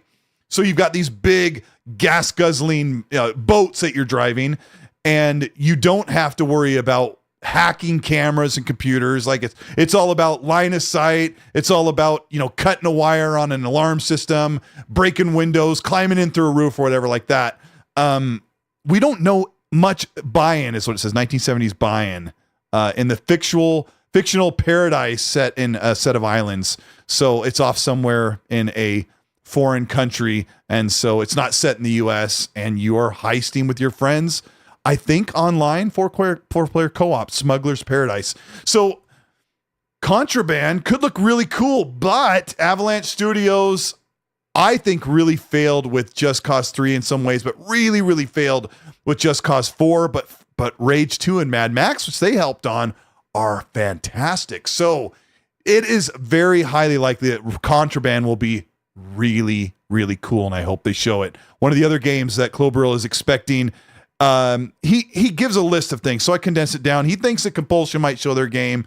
It's a third-person dark fantasy game. Double Fine's working on something. I don't think they're ready to show. In Exile's working on the steampunk game. I don't think they're ready to show. Stoic is going to show that side-scroller beat-em-up that's very artistic, hand-drawn looking. I'm not super excited for it. Kojima, I don't think is ready to show something. And then there's that Wu-Tang game by, I can't remember the name of the studio, but there's like a Wu-Tang game that has been rumored for 3 years. Maybe they're going to show it. He also thinks Avowed. Everwild, no, I don't think. He thinks Fable might be there. Perfect Dark, I don't think so. Perfect Dark. State of Decay 3, I'm not thinking State of Decay 3 is going to be there. And then he says, to end it, a returning fan favorite IP is going to be shown at the Xbox event. What is the returning fan favorite? Don't say it, please. What's the returning fan favorite? I'm not saying Banjo-Kazooie, because I don't want it. I don't either. No, I don't want it. I'm okay with what I'm playing now. I mean, there could be the Marcus Phoenix collection. Oh, Could yeah, be a possibility. That's not in the list. I heard that's almost confirmed from the insiders, as it be. Special Nick from Xbox Era. Favorite. I don't know. I mean, Crimson Skies, what Super else could Saiyan it be? Conquer, Banjo. Esquiel Montez says, so Cole doesn't think anything is going to be there. No, let me rephrase. I do not think Double Fine is ready yet, or In Exile, since they're like 2 to 3 years in development. Games take 6 years. And I don't think Kojima is ready to show what he's working on for Xbox. And Everwild, yeah, I mean, half of those games he said at the end, he says 1, 2, 3, 4, 5, 6, 7, 8, 9, 10, 11. It could 11 of still those be games, Fable, I don't think 3 of them out of those 10 games are going to make the showcase at all. I think it still could be Fable, could be the fan favorite. And yeah, you know what? He says Fable's going to be there, or he says it's a good chance, but he also says a returning fan favorite IP. And that just makes me think of Banjo. But gosh dang it, if Xbox has somebody working on Banjo, we're gonna have words, because you need to get out big AAA monsters first before you start talking about Banjo. Then start tinkering with the smaller stuff. Yeah. Yeah. NB Dante says, Quake would be cool. Lay the foundation. What's that? Yeah, get the foundation built up. Lay the foundation and then start building up from there. But you can't lay the foundation on a Conquer. You can't lay the foundation on a Banjo-Kazooie. You need to lay the foundation on massive monster titles. Like, we're talking like the Sony level PS4 titles. You start with that, you build. I'm not saying that style of game. I'm just saying that level. And then you start from there and you build up from there. And I agree, because it's the one thing they're missing. It's the only thing they're missing. So you get out one or two big games like Magazine. I 100% agree. You get out 1 or 2 of those, and then you've completed the cycle. You have the small games, you have the fighters, the shooters, the multiplayer games, the big RPGs, and then you get that big action adventure cinematic game. It actually should be just one. And I don't know if Hellblade is that type of game. It might be. We don't know. I mean, it could be a 100-hour game. It could be a 100-hour game, or it could be a 25-hour experience. We don't know. You know what I mean? Yeah. We don't know until they tell us what it is. Then we'll know. I mean, this thing could be an Assassin's Creed Odyssey that's like 187 hours in order to complete it, or it could be, a 20-hour experience like the first game. I think that Hellblade is like a 5-hour game or 6-hour game, depending on how you play it. Yeah. Right. Yeah. And I think Hellblade 2 is probably going to be 12 to 20 hours, because I hear it's bigger than, it's not a corridor. Like, you basically walk into corridor paths left or right a few times. But like the chat's saying, there's really good call outs here, that Conquer or Banjo could be a Ratchet competitor. And it could, if they get the right team behind it. Like, if they go and grab a massive amount of money to do it. Yeah, because you have to. They don't go. Because Ratchet is big, because it just has the beautiful visuals. The feel is on point, and it feels very modern. And Banjo cannot take the next step from the 2002 game. I actually don't know when Banjo came out, but I just fear that Xbox just make it better than the last one. It's like, no, you have to go above and beyond. Like, a good example, Psychonauts 2. I didn't play the first one. I went back and played it after I beat Psychonauts 2, and I go, wow, these games are very similar, but the feel and all the presentation and the scope were so much bigger. It really surprised me that Double Fine really brought it up. But you got to listen to Mag and I. They have to deliver those big experiences before they start talking Banjo and Conquer, especially Conquer, which is, I don't know if Conquer really does anything these days with that humor. Like, I don't know if that really works anymore, but maybe it does. I don't know. Who knows? I don't know. But a returning fan favorite, we don't know. But there is a ton. There is a ton that they could show. So keep in mind that when I say PlayStation showed, let's give them the benefit and say they showed 6 first-party games. Xbox typically shows about 12. So expect, like I think I said this on GAAS's show before Clobrel said this, expect Xbox to show 8 to maybe even 15 first-party and Xbox Games Studios publishing titles at the show. I mean, they have 60 minutes. There's a lot of stuff to show, and there's some stuff in there that's obligated. Like they have some smaller games that they've partnered with, like they always do. But when you go through the listing of studios, you're going to have 1, 2, 3, 4, 5, 6, 8, 9, 10, 11, 12, at least 12. Just like that's what he said. I was counting his list. Like you're expecting at least 12 first party showings. And Zucker says, I expect Gears Collection with the Gears 6 announcement. Man, I hope Gears 6 is amazing. Any closing statements, Mag? No, we're gonna have to just wait and see at this point. Yeah, I mean, we could talk about what's going to be, but I think we have one more. Let me look at my calendar really quick. I think we have one more show together. We have one more show next week, and then both of us are in separate countries. yeah. So the next XNC, today's the 29th. The next XNC is on the 5th. We'll do that show on Monday, and then the following Monday will be the 12th, the day after the showcase. Which ironically, you won't be there, right? Something. No, I'll be in the Dominican. I'll be in the Dominican. And then I've thought about possibly doing the show, but as it stands, we are flying out of LA Monday morning, landing in Seattle, and we have to drive home. So, like, if I hurry, I can be home by 5 p.m., but I might not be doing a show on the 12th, which sucks because I'll have so much to talk about. Meg, we had an amazing show. Yeah. We had about 15, almost 1,600 people here the whole time. Chat's been awesome. Justice Justice Crackdown 4. Meg, tell the people what they need to watch that you made recently and have them follow you.